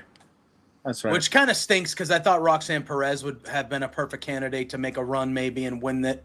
But I get what they're doing with the 4-ways, and it's a way to protect people. And clearly the story in the Judgment Day seems to be Raquel and Roxanne kind of not that they're against Liv, but I think they're starting to get more fed up with Liv as the weeks go, especially Roxanne. And that seems to be the story they're heading. Now, Liv, the winner of the Queen of the Ring obviously gets a world title match at SummerSlam, but now there's a world champion in the Queen of the Ring. So I expect Liv to make it at least past the first round, if not to the finals. I don't know if you want a world champion of yours. Liv versus Rhea for both. Well, my thing was I saw a report come out that the planned match for SummerSlam, or a match that's been discussed, is Io and Liv. So that makes me think that what if, and again, I'm trying not to be in a negative space, but that makes me believe that the finals for the Queen of the Ring is going to be Liv and Io. And Liv's whole story is going to be like, I'm just going to win the tournament so I don't have to defend my title at SummerSlam. And I think Io beats her, and then we get the rematch at SummerSlam. Interesting. That's not a bad way to go about it. I think that's what we're going to, because I just can't see you having one of your world champions. And I get it's a 4-way. You can protect them in the first round. I get it. I just don't think Liv loses early in this tournament. She's a world champion of yours. I just don't think she loses early. The only way she loses is if they decide Stephanie Vakir is good to go and she comes back and costs her in this match. Because that's the reported to get her out of it, but to have her in it to kind of like she's in it. And guess what? She's in it. And what did we talk about the second that bracket dropped? That she's in this thing, that she's your world champ, and that's crazy to me. And crazy to everybody. So you figure out a way to cost her in this 4-way. She doesn't have to be pinned, and that could be the way to do it. It would be crazy for her to get a win, at least one win, and go to the semis, right?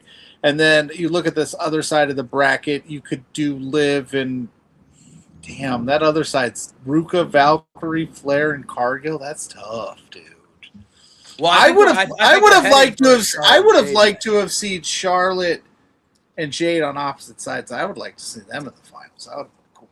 Yeah, that could have been nice. You could have done that, and you really had something cooking, and then that winner. But you could also just do Charlotte and Jade 1-on-1 at SummerSlam as a regular match. I think that's what we're getting. There's 2 nights now. There's plenty of opportunity. Fucking 2 nights, man. Jesus Christ. Yeah. Killing my old ass. I like the one night. I love the one night Mania. I love the one night SummerSlam. I'm old school. The 2 nights of Mania, I'm in on. I don't think anything besides WrestleMania.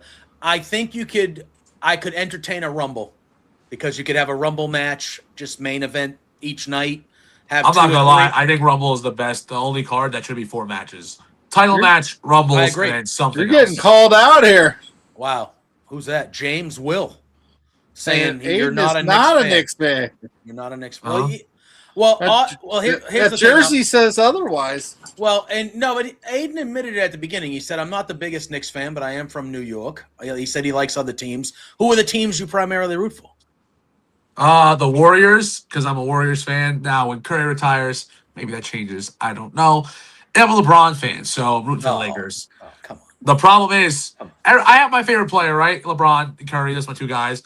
Once LeBron retires, my next guy to take that spot, also when Curry leaves, is Luka Doncic. Where does Luka Doncic play? Also the Lakers. So is it maybe a Laker fan? I don't know. It's complicated. That's even worse. That's even worse than you wearing that Knicks jersey. But when Curry retires, I don't know where that has me standing. Maybe I finally pick an allegiance, which I kind of want to. Can I give you my hot take? Yeah, hot basketball take. I think LeBron is probably the second greatest basketball player of all time. That's fine. I would take Steph Curry over him on my teams any day of the week. Really? I think Curry is an ultimate winner, and I think LeBron hasn't always been that. and I care about winning. LeBron, like I said, besides Jordan, I think he's the greatest player to ever do it. The longevity is insane. He's my age, damn it, and he's still like a top 15 player in the league out there. It's insane. However, if I was a GM and you said you could have their careers on your team, I would take Curry first. Valid. I mean, I don't think it's the craziest thing in the world to say. It's not super far-fetched. To me, Curry's never had any bullshit with him. Never had just a consummate winner. Just changed the game of basketball fundamentally, how it's played. Not for the better, in my opinion. As much as I love Steph, I'd probably still take LeBron, but again, I just think until LeBron got friends, he didn't win shit. Michael Jordan did the same shit, by the way, but hey, who's talking? Curry didn't win until he got friends either. No, LeBron, he didn't know. Don't say that. They drafted that whole team. Yes, I was going to say, here's the difference. LeBron had to leave and go get a couple buddies to go with them to win a championship because he couldn't do it. And again, great player, almost did it. And that's more of an organizational fault than it is him of Cleveland at the time in the first run. That's not his fault. But he had to leave and he had to go join Dwayne Wade's team and bring another buddy with him to win a championship. That's what he needed to do. So the Lakers did it. But he was the first one that really. Late Kobe, Shaq, that they teamed up. They went and got Gary Payton and Karl Malone to try to win. But they didn't win with Gary Payton. The Bulls went and got Tony Kukoc, the greatest international player of all time at the time. Dennis Rodman. Everybody does it. They won before Rodman. They won 3 before Rodman. But they didn't. But Jordan didn't win. No ring. I'm just saying. But the Pippen thing is similar to what your argument didn't is. Didn't your Celtics go get KG? Yeah, the Celtics were the first ones to do the big 3. I mean, so that's silly. That's a silly argument. It's not though. LeBron had to leave to go get a championship. The Celtics, KG had to leave. Okay, but that's fine. But as far as everybody, the Celtics go, how many players stay on the same team for their entire career nowadays? None. Dirk was the last one. Oh well, I think that's just I don't know if that's a Kobe, but Kobe had threatened to leave a bunch of times. I actually hate that aspect of sports. Is I think we are at a time now where I guess growing up, I felt like the core players were kind of always on the same teams their whole careers. Yeah. Growing up, also different. Bro, now we live in an era where like James Harden has been on like 12 teams. It feels like, and it's like, bro, that gay's a bum.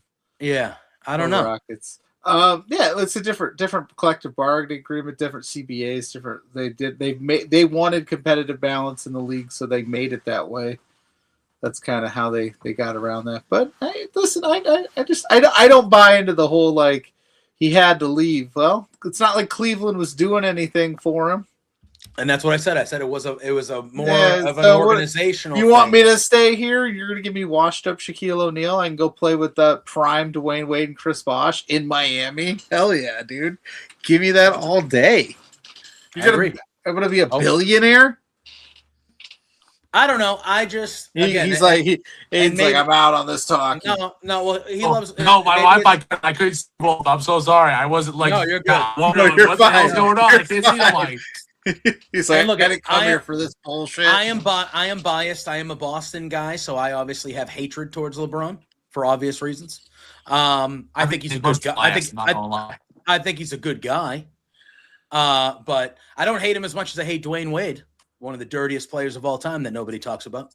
But anyway. Hey, you know who your new dirty player of the block is? Victor Wembanyama. Yeah, I said it. That dirty bitch. Can take his ass. Stop trying to be like, go hit Jared McCain. He threw an that was dirty as fuck. No, because he told his teammate to go throw a haymaker at someone to put on the floor because they couldn't win. He told Bismack you see your big ass there flopping on the floor when nobody touched you. You can't. You're 7'5". I don't give a fuck if you're 20 pounds. You can't be doing that shit. But guess what happened? Their team won that series. What? Because they kept injuring their players. Oh well, tough shit.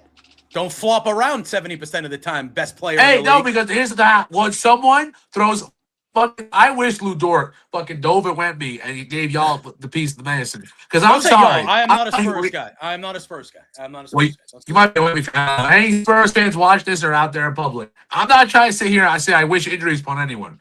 But when you're telling your teammate, yo, go sit a hard screen, and then you try to take out motherfucker the other team, that's weak. That's weak. And then you're flopping around the court because you're a big 7'5" motherfucker and you can't stay on your feet. Don't be being like, oh my God, I fell on the floor.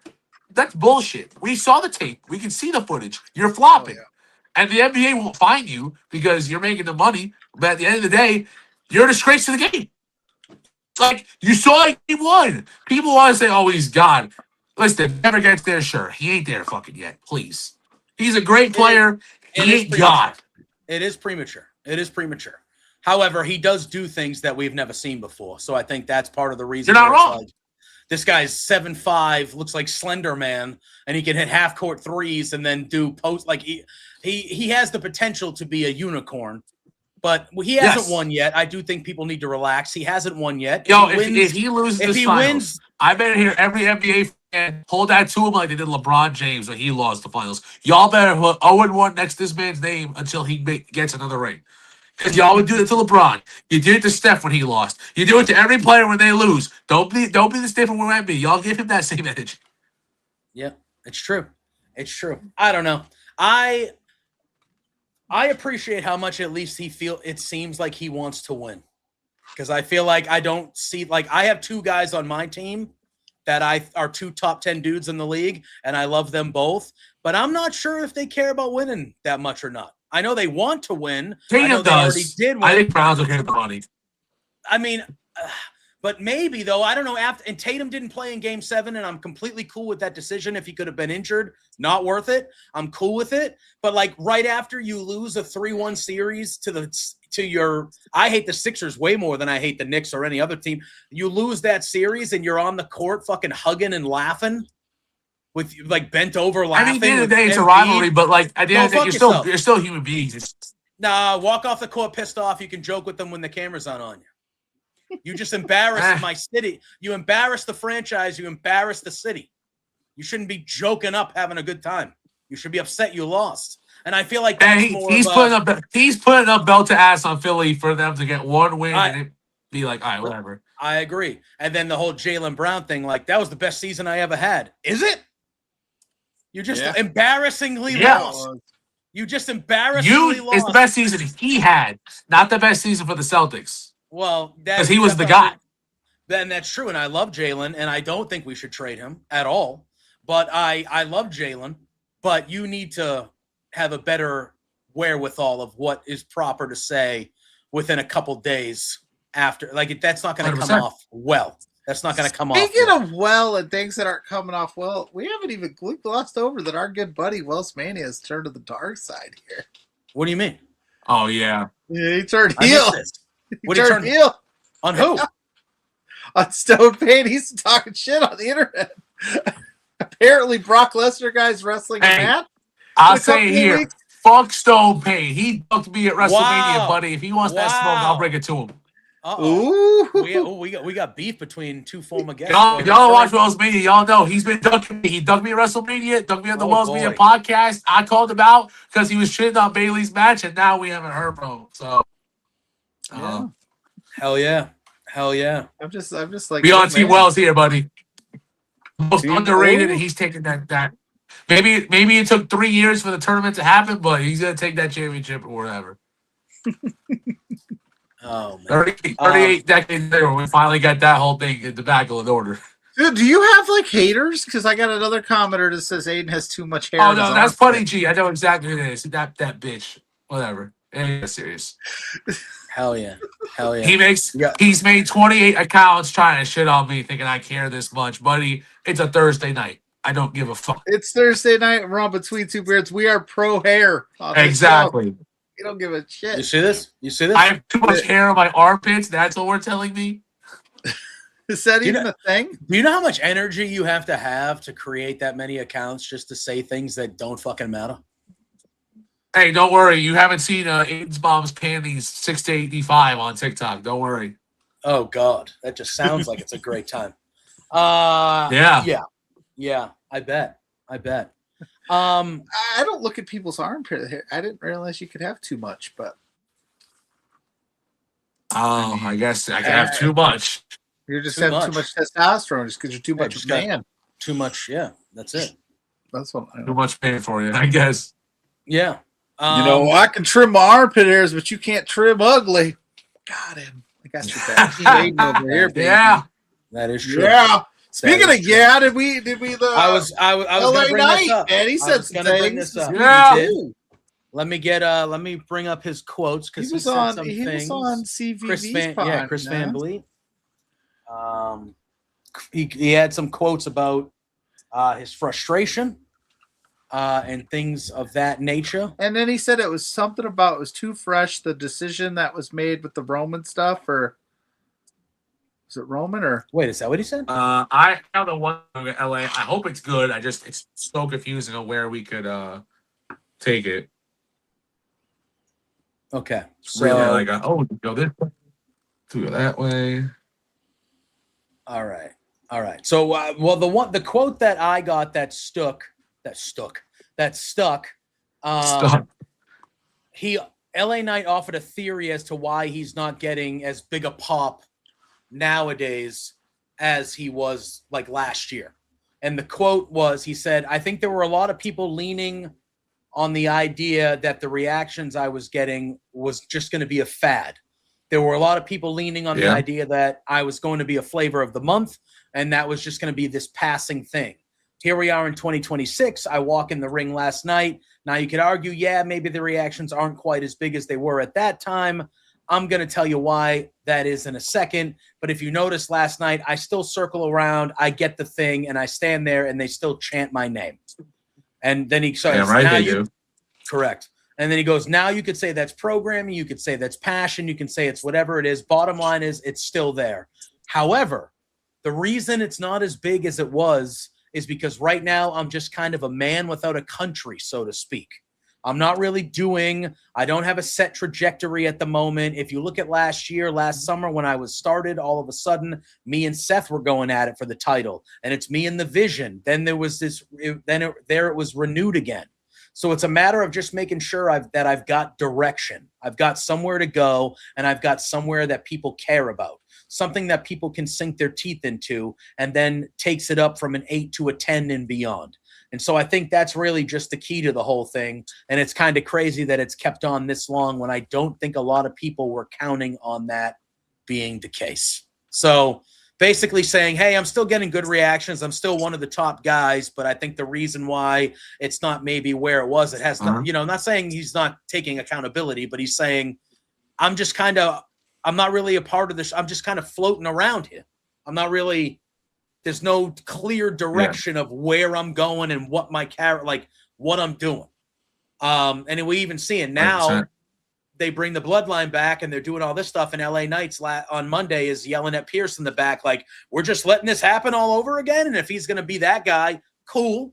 But it's kind of just back to kind of where he was before, not trusting the bloodline. I really like to say he's a man without a country because it's exactly what it is. He's a guy who should have a solidified, concrete story. And we're just throwing him around between story to story to story, trying to figure out where the best fit is. I think he should be winning a world championship this year. I've said it last year. I thought he should have won it last year. We're getting to a point where we just got to give him the fucking title. Not even because it's like, I'm a big fan. I'm a big fan of his. But the point is, he's done enough. He's gotten over. He's stayed over. What do we not see that we can't say, hey, fuck it, November comes around, let's give him the championship for 2 months like we just did Drew McIntyre. Pack it out with defenses. If it went bad, whatever. It happened. He's a world champion. And now when you book him, he's always going to be a former world champion. Nope, if it goes well, you keep the fucking title on him, or you just keep giving it to him again and again and again. But we play the safe route. We just give it to Cody. Cody doesn't need the championship. He has to need the championship. Randy should have beat him. But he's still champion. I don't think he's a bad champion or anything. I just feel like it's, hey, we have the guys who could be winning the championship right now. What are we waiting for? I agree. The last time he had a championship at all was the United States Championship, right? Yeah, and he lost that last year. Not this year's Mania. Last year's Mania. He lost right. Yeah, he had that twice. He held it twice, and then the idea there was he had it, and we move him up, and then they kind of stopped and started him. I'm a big LA Knight guy. I love LA Knight. I think he's fantastic. I don't say every time he's in a feud, the promos are good, the wrestling is good.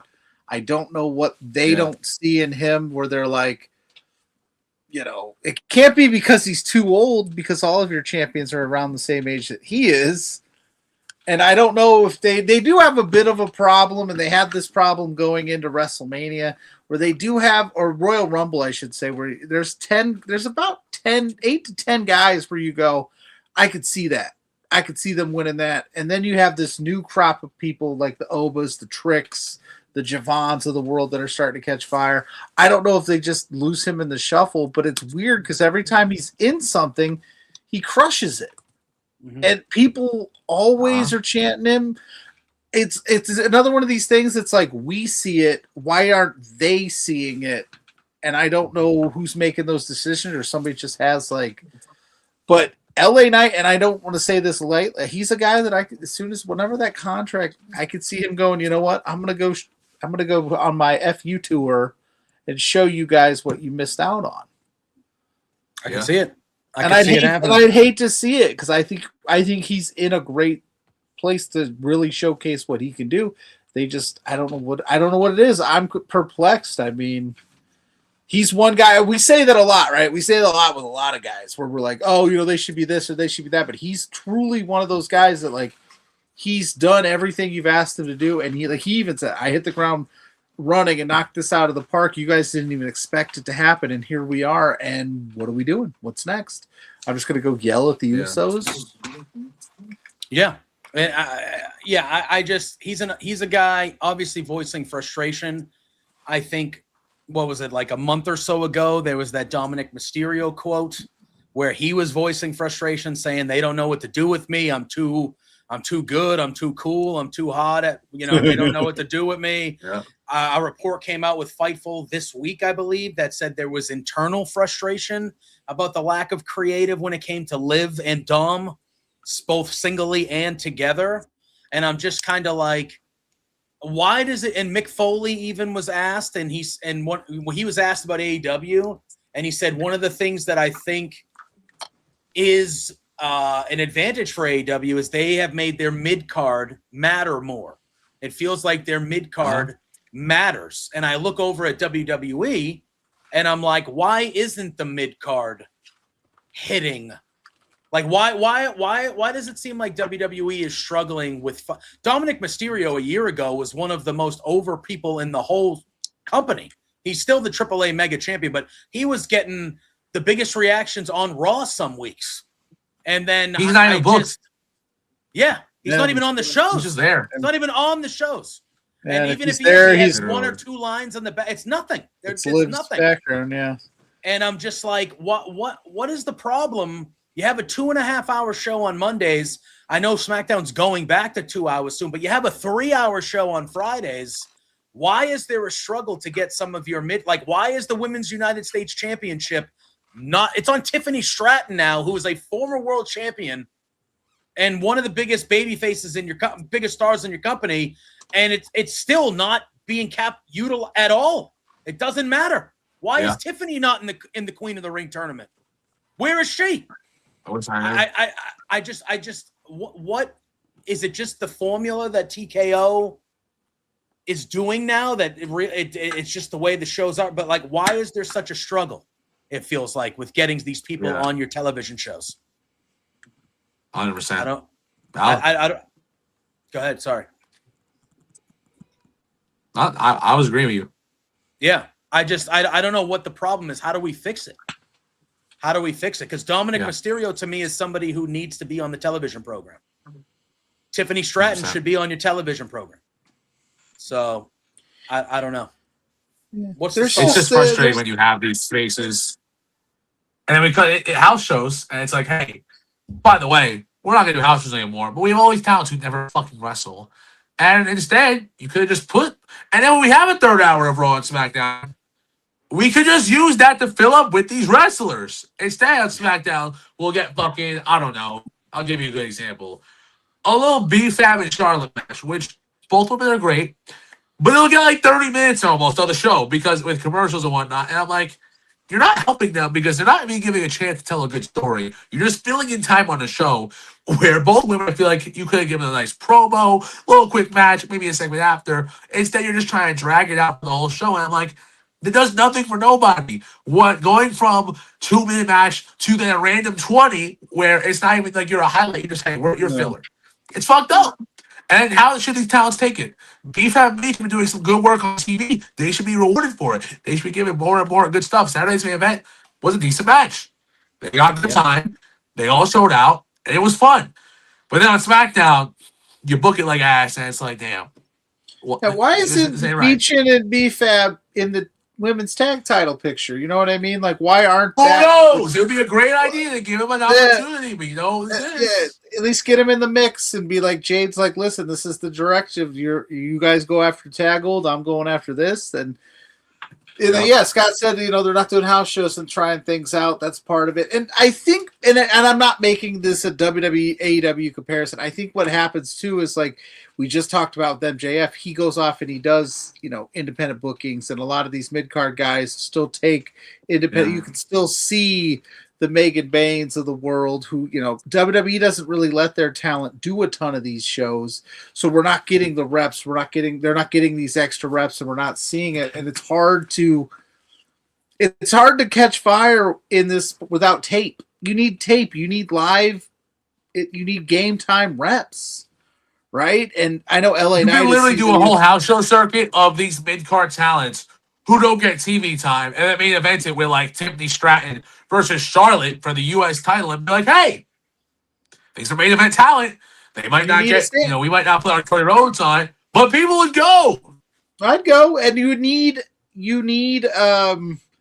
like I said, you need tape, because sometimes you go to some of these cities and it's not a hot crowd. That doesn't mean that the talent failed. Sometimes these crowds aren't all the way into it. But if you said, oh, I was on, BFAB was on the house show loop and absolutely everybody was eating up everything she was doing, let's give her some more meat on the bone on our TV product, and it might ultimately help you out. And I don't know if eventually they're going to go back to doing some more house shows or going that route again. Like, it's nice that the wrestler doesn't have to be on the road 300 days a year, but it also, this is a sport. You got to play it, and it's reactionary based. It's tough. And I don't understand how they evaluate the talent and decide who gets what and where, who gets TV time, who doesn't, how that all works. I'm not smart enough to figure that out. But if I'm not seeing like Dominic Mysterio on my TV wrestling, like you had me, like you said, you had me, and now he's kind of like he was out there. It's like the same shit with Brock Breaker about I think he still needs to build steam into it. Dom Mysterio had steam, and now you got to put more equity back into him, because if you just throw in a world title match right now, respectfully, it won't fit because he has been on the fucking show for me to invest in it. So now we're back to square one with all these talents, and it's like, oh. And you got to keep building them back up, and then it's almost like they heat them up. Doing the same shit, building the equity we had in you because we're too lazy to book you in the first place. Yeah. And I just think that's, and we kind of see it at all levels. And it's just, I don't know. It just feels like we don't get, they have their core people that they're going to focus on their TV shows on. And that's, it's the same, 8, 10 dozen people. And then everybody else just kind of gets shoved to the side for like sometimes months at a time. And then it's just kind of like, oh, here they are again. And it's like, why am I supposed to, like you said, am I supposed to care about, like, obviously I think Dom is at a level of like, if they start getting him on TV regularly and having matches and things like that, I don't think it'll take a long time for Dom to kind of get back to where he was. But at the same time, it's like and I know he was injured, but at the same time, it's like, well, why did he ever get to this level where we're not, it just, I don't know. It's just very bizarre. And I think name something significant he's done since he beat Cena for the IC title. That's what I'm saying. Lost it to Cena. But then he won it back. Yeah, exactly. Yeah, then he won it back, and then he lost it to Penta, right? He lost it to Penta, and that was it. Penta's been good too, but they're starting to have that bit of a problem with Penta too, in that IC title picture. You're starting to see like the Ethan Pages of the world and Javons, and you're starting to stack up guys that are getting hot, and you're just like, you either got to pull the trigger, find something. I don't know. It's a good problem to have, but I think they have what is the embarrassment of riches a little bit too. You're just like, I don't know what to do with all this talent, because I thought Ethan Page should have won at Saturday Night's Main Event. I thought agree. that was going to happen, but Fucked up his theme song, no title, kind of crazy. I know. Why did they do that to the theme song? Why did they do that? Yeah, I have no idea. They get us. They love to what is it? The Death Rebel. They love to Death Rebel these people. Yeah. But here's rough. my thing is with Penta, it's like he's so over, But I agree with you. I thought Ethan Page should have beat him. I still think Ethan Page should be the next IC champion. And there's been these reports for the last 2-3 weeks that WWE wants to bolster the tag division. Well, guess what? Why don't you have Ethan Page beat Penta for the IC title, and then put the Lucha Brothers together and have them be the best tag team in your company immediately? Are we excited for Enzo and Cass to potentially? I am. I'd be down for it. Okay. Yeah, I am. The report though is that Enzo's just going to go to NXT like as a solo guy. Okay. Well, because Cass is still under contract in AEW for now. I think it's maybe you get him back and acclimated back to the system. Because you can say what you want about Enzo. There's, he's polarizing for sure, but there was few guys have gotten as over as him and Cass did when they were in the company. So you could probably do that, and then he brings in his buddy, because it ain't like Big Bill's doing anything right now in AEW. The Butcher and the Blade just became free agents too. I don't know if they're WWE guys or not, but that's another tag team. Since you let two of the greatest tag teams on your roster go, you could rebuild it that way, I guess. But yeah, I mean, Aidan, I don't know if I'll ask you, but if you wanted to bolster up your tag team division, would you ever release the New Day? Here's the thing with them. I wouldn't have released them. I don't think that's really how it went. I think it's so they wanted to have them take a pay cut, because when you're vetted somewhere so much, your money just goes up and up and up. And maybe from a business perspective, you want to pay it's the fucking New Day. You should have just shut the fuck up and had them to begin with. But I understand from that point of view. And I get it. Now, I do think that they need to bolster up their tag team division with just some decent tag teams that you got. I understand the fact of the Machine Machine Guns are a big tag team. Maybe they didn't fit your age demographic. Even then, they're still damn good. And you could have just let them be there for the remainder of the couple years of their contract. And then if you didn't want to re-sign them, whatever. But releasing them felt weird when you can have on the fucking TV show, and instead you have makeshift tag teams instead, where guys like Tama Tonga can't just be solo guys. Pretty the truth works because their comedy stuff is phenomenal, and those two guys' chemistry is off the charts. But even then, it's a makeshift tag team. Yeah. Yep. I don't know. You can have so much better to offer. Yeah. And the New Day situation, they just re-upped their contracts and re-signed last year. And then they were like, by the way, we know we signed you last year, but can you take half? And those guys were like, no. And they were like, all right, well, then you're getting rid of you. But like you said, somebody should have been like, wait a minute.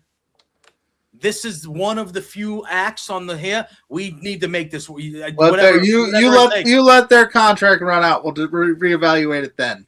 Yeah. We guess what, guys? We don't ask those guys. We don't talk to those guys like that. Talk to those guys. They made us millions of dollars. Yeah, this isn't some guy. This isn't some NXT talent or somebody who can't get on the. This is the New Day. We make this work. We make this work. They're the greatest. We've been telling everybody for a decade they're the greatest tag team of all time, and we're gonna get rid of them. What are you doing? Anyway, crazy. Anything else in the week of anything else in the week of wrestling that we want to talk about? Just a lot of wrestling, a lot of stuff going up. We talked about the 3 shows on one night. That's a big one that I feel like is gonna be interesting, depending on how you look at it, because NXT's on cable, AEW's cable. And they are doing it. That's a good point, Aidan. They are doing NXT on CW, like on their regular channel. They had been doing them on YouTube, right? The last couple. So they're doing them on doing it on CW because they think maybe that'll garner a bigger audience because CW is, decent. So we'll see how that works. Slammiversary is happening in Boston. It's happening in my neck of the woods. They've sold fucking 0 tickets. Like it is not 0, but like it's bad. It's bad for a show that's happening literally in like 3 weeks. at the end of the month. The tickets, and now I think their shows typically really build steam those weeks into it, but even then, it's like, I want to bring a WWE face in just to have. Yeah, and last thing you can do like bring in someone like a Bailey who can come in and face Elena Black, and not just because they're my favorites, but like have that match be on the card and be like, oh shit, all right, man. Yeah, but now you announce that you're doing an NXT show that same day, so that nobody from NXT is going to be making the Slammiversary their way to Slammiversary trip. Now, I mean, to be fair, they're not in the same place. I talked about this something the other day. One's in Florida, assumably. One's in Boston. I don't think anyone's flying to either of these shows. Exactly. I mean, maybe.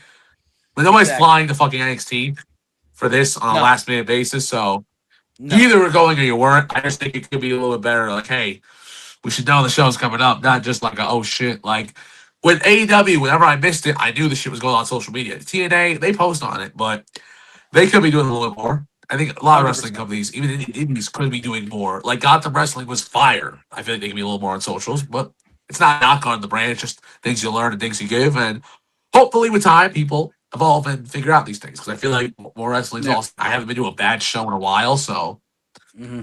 Yeah, 100%. And, no, it's good. It's good. We got, and I can ask you guys, what's the last wrestling show that underwhelmed you that you were at? Well, he was at the Saturday Night's main event, so I assume I was at Saturday. I don't want to say it underwhelmed me because, like, I think being in the building is a different vibe than watching on TV. Yeah. I was underwhelmed with Becky and Soul. I understand why they did it to get where we got Sunday. I was just bummed because I'm a Becky Lynch guy and I wanted to see her match proper. Underwhelmed me in the building. I will. Okay. I got the answer. It wasn't the show as a whole, but oh my God, we talked about it earlier. The Bound for Glory, when they did that shit with Leon and Trevon, and they had Dark State come out in overtime. I've never heard a building go that was bad, more quiet and disappointed. I was like, what? No, you just ruined the best match on your card. Was WrestlePalooza a disappointment show for you last year? No, it was Io and Stephanie absolutely. That's fair. Crushed. Yeah, Brock and Cena definitely took a lot of wind out of the sails when Brock just worked over Cena like that. But Io and Stephanie really saved it. But again, when I'm in the building and I was hanging out with like Riccacino and stuff, and I'm not trying to drop names, so like we were having a good time and getting to cover the event, but. Yeah, like it's a different vibe when you're in the house. You know what I mean? Even at an indie, you're having a good time. You get into the atmosphere, so it's tough for me to say I've ever left a show underwhelmed, but I definitely have had some moments and I'm like, I can't believe they did that. That's fair. Yeah, I can't remember the last time. I also don't go to as many shows like WWE shows. I wonder if like a guy like Stone Painted, we talked about earlier, who goes to a lot of events all the time, ever feels like, man, that's just, you know what I mean? I'm just using him as an example because he's fresh in the mind. But people that go to all, like Green Shirt Man, front row Green Shirt Man, does he ever leave an event going, man, that wasn't what I, because he goes to so many of them. Like I don't get to go to as many, so I have more. Maybe I'm like, I don't get to do this very often, so this is dope as shit. So I don't know. Yeah, 100%. That's fair. Yeah. Maybe I need to go to more shows. It is hard, in my situation to go to as many as I'd like, but of course, I definitely would love to go to more. 100%. Drop super chats and pay my ability to go to these shows. Exactly. all you freeloaders in the chat.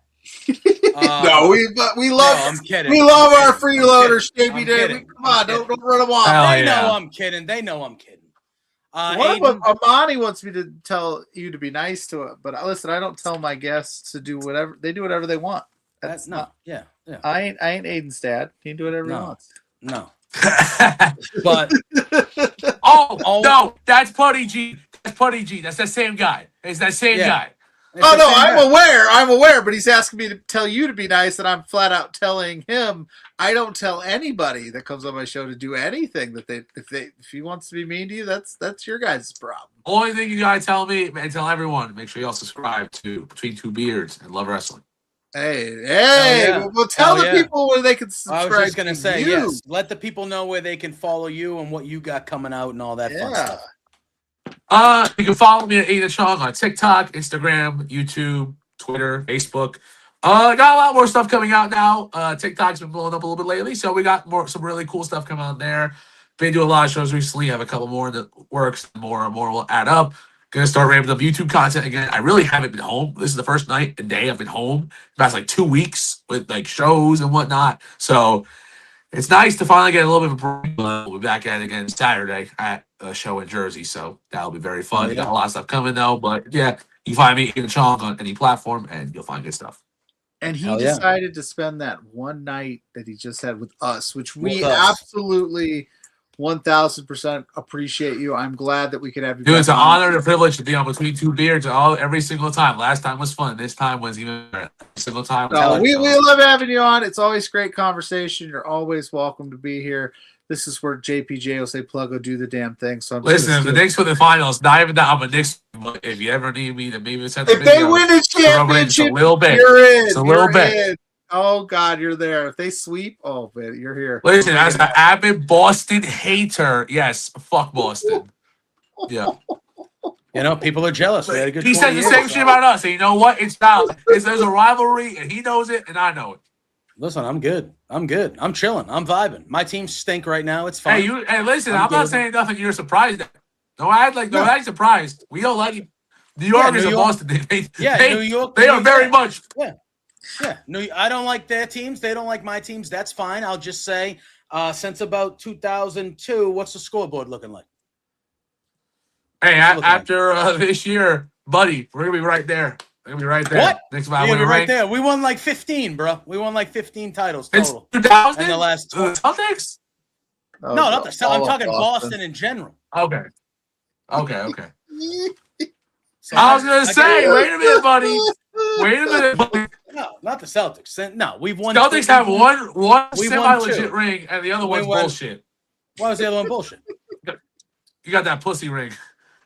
What's that? What was the Knicks' road to the finals this year? The fucking Atlanta Hawks. They beat the Atlanta Hawks. Then you beat a Sixers. That's what happens when you're the winning season. You play a shitty team. And then you beat that's what the Celtics did. They were the best team, and they played garbage on the way to the finals. They did the same thing the Knicks did. If the Knicks win the championship this year, the Knicks will have played one good team in the playoffs, and that's the Spurs. You're telling me Cleveland sucks? Cleveland sucks. Yes, they do. Yes, they do. James Harden's on that team. He ain't winning shit. Cleveland sucked. The only team that beat you was the Atlanta fucking Hawks, and they suck. They're young, so they might be good. But they're not a good team, but they're not a bad team, but they're not a great team. So come on. Knicks played down to them, and what they lost. And I know you like other teams better than the Knicks. You cannot sit there and tell me that the Celtics run was cheap 2 years ago, and then you're happy your Knicks played fucking high school teams to get to the. Hey, I'm not one bragging as a Knicks fan or anything, but I'd say they beat the teams put in front of them. Yeah, and so didn't the Celtics. So why is the Celtics ring cheap? But if the Knicks win this one, it's not. Because those teams are fucking atrociously awful. Oh, okay.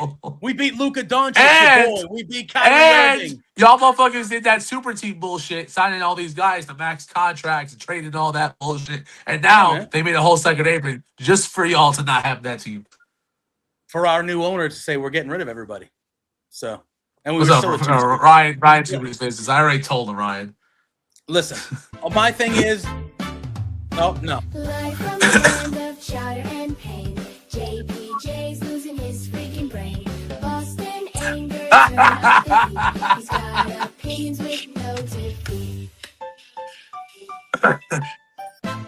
Oh my god. Anyway. Hey, Scott asked us to play. Scott's an avid fan of ours. Yeah, it's fair. I don't know. Ryan Thunder says you're bragging about your fifth favorite team. That's my friend Ryan, who every time I've been on here, he gives me the bullshit. So yeah, that's fair. That's fair. Pluggo, listen, Aidan, we'll absolutely have on when the Knicks have the championship parade. We'll have you come to a victory lap here. Follow Aidan first and foremost. You can follow me at Pluggo on all social media platforms. Yeah, no, we love you, Bob. All platforms, that's me, Pluggo. And then at B2Beards on all social medias are here every Thursday night. You'll want to see what we got going on and we got coming up with all these shows and things happening. We'll have some cool guests and some things happening, so go there. Friday, Saturday, back for exposure. We're going to be talking the Tournament of Survival, GCW, and the LPW news that happened this past week. Shout out to Barack Arana, your new challenge champion. That's where you can find me.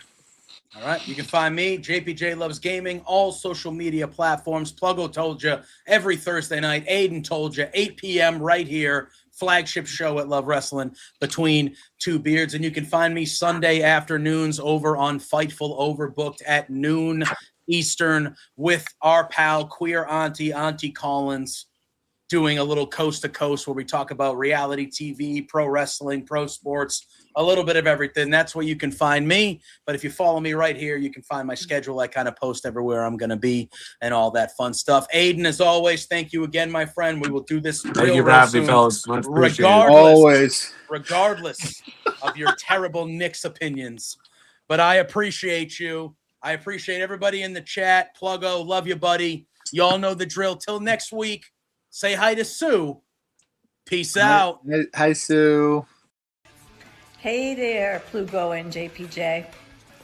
It's Trent's mom, Sue, and I have a bone to pick with you. So, I understand that you guys are being real idiots and spending your entire monthly budget. You've got to be kidding me.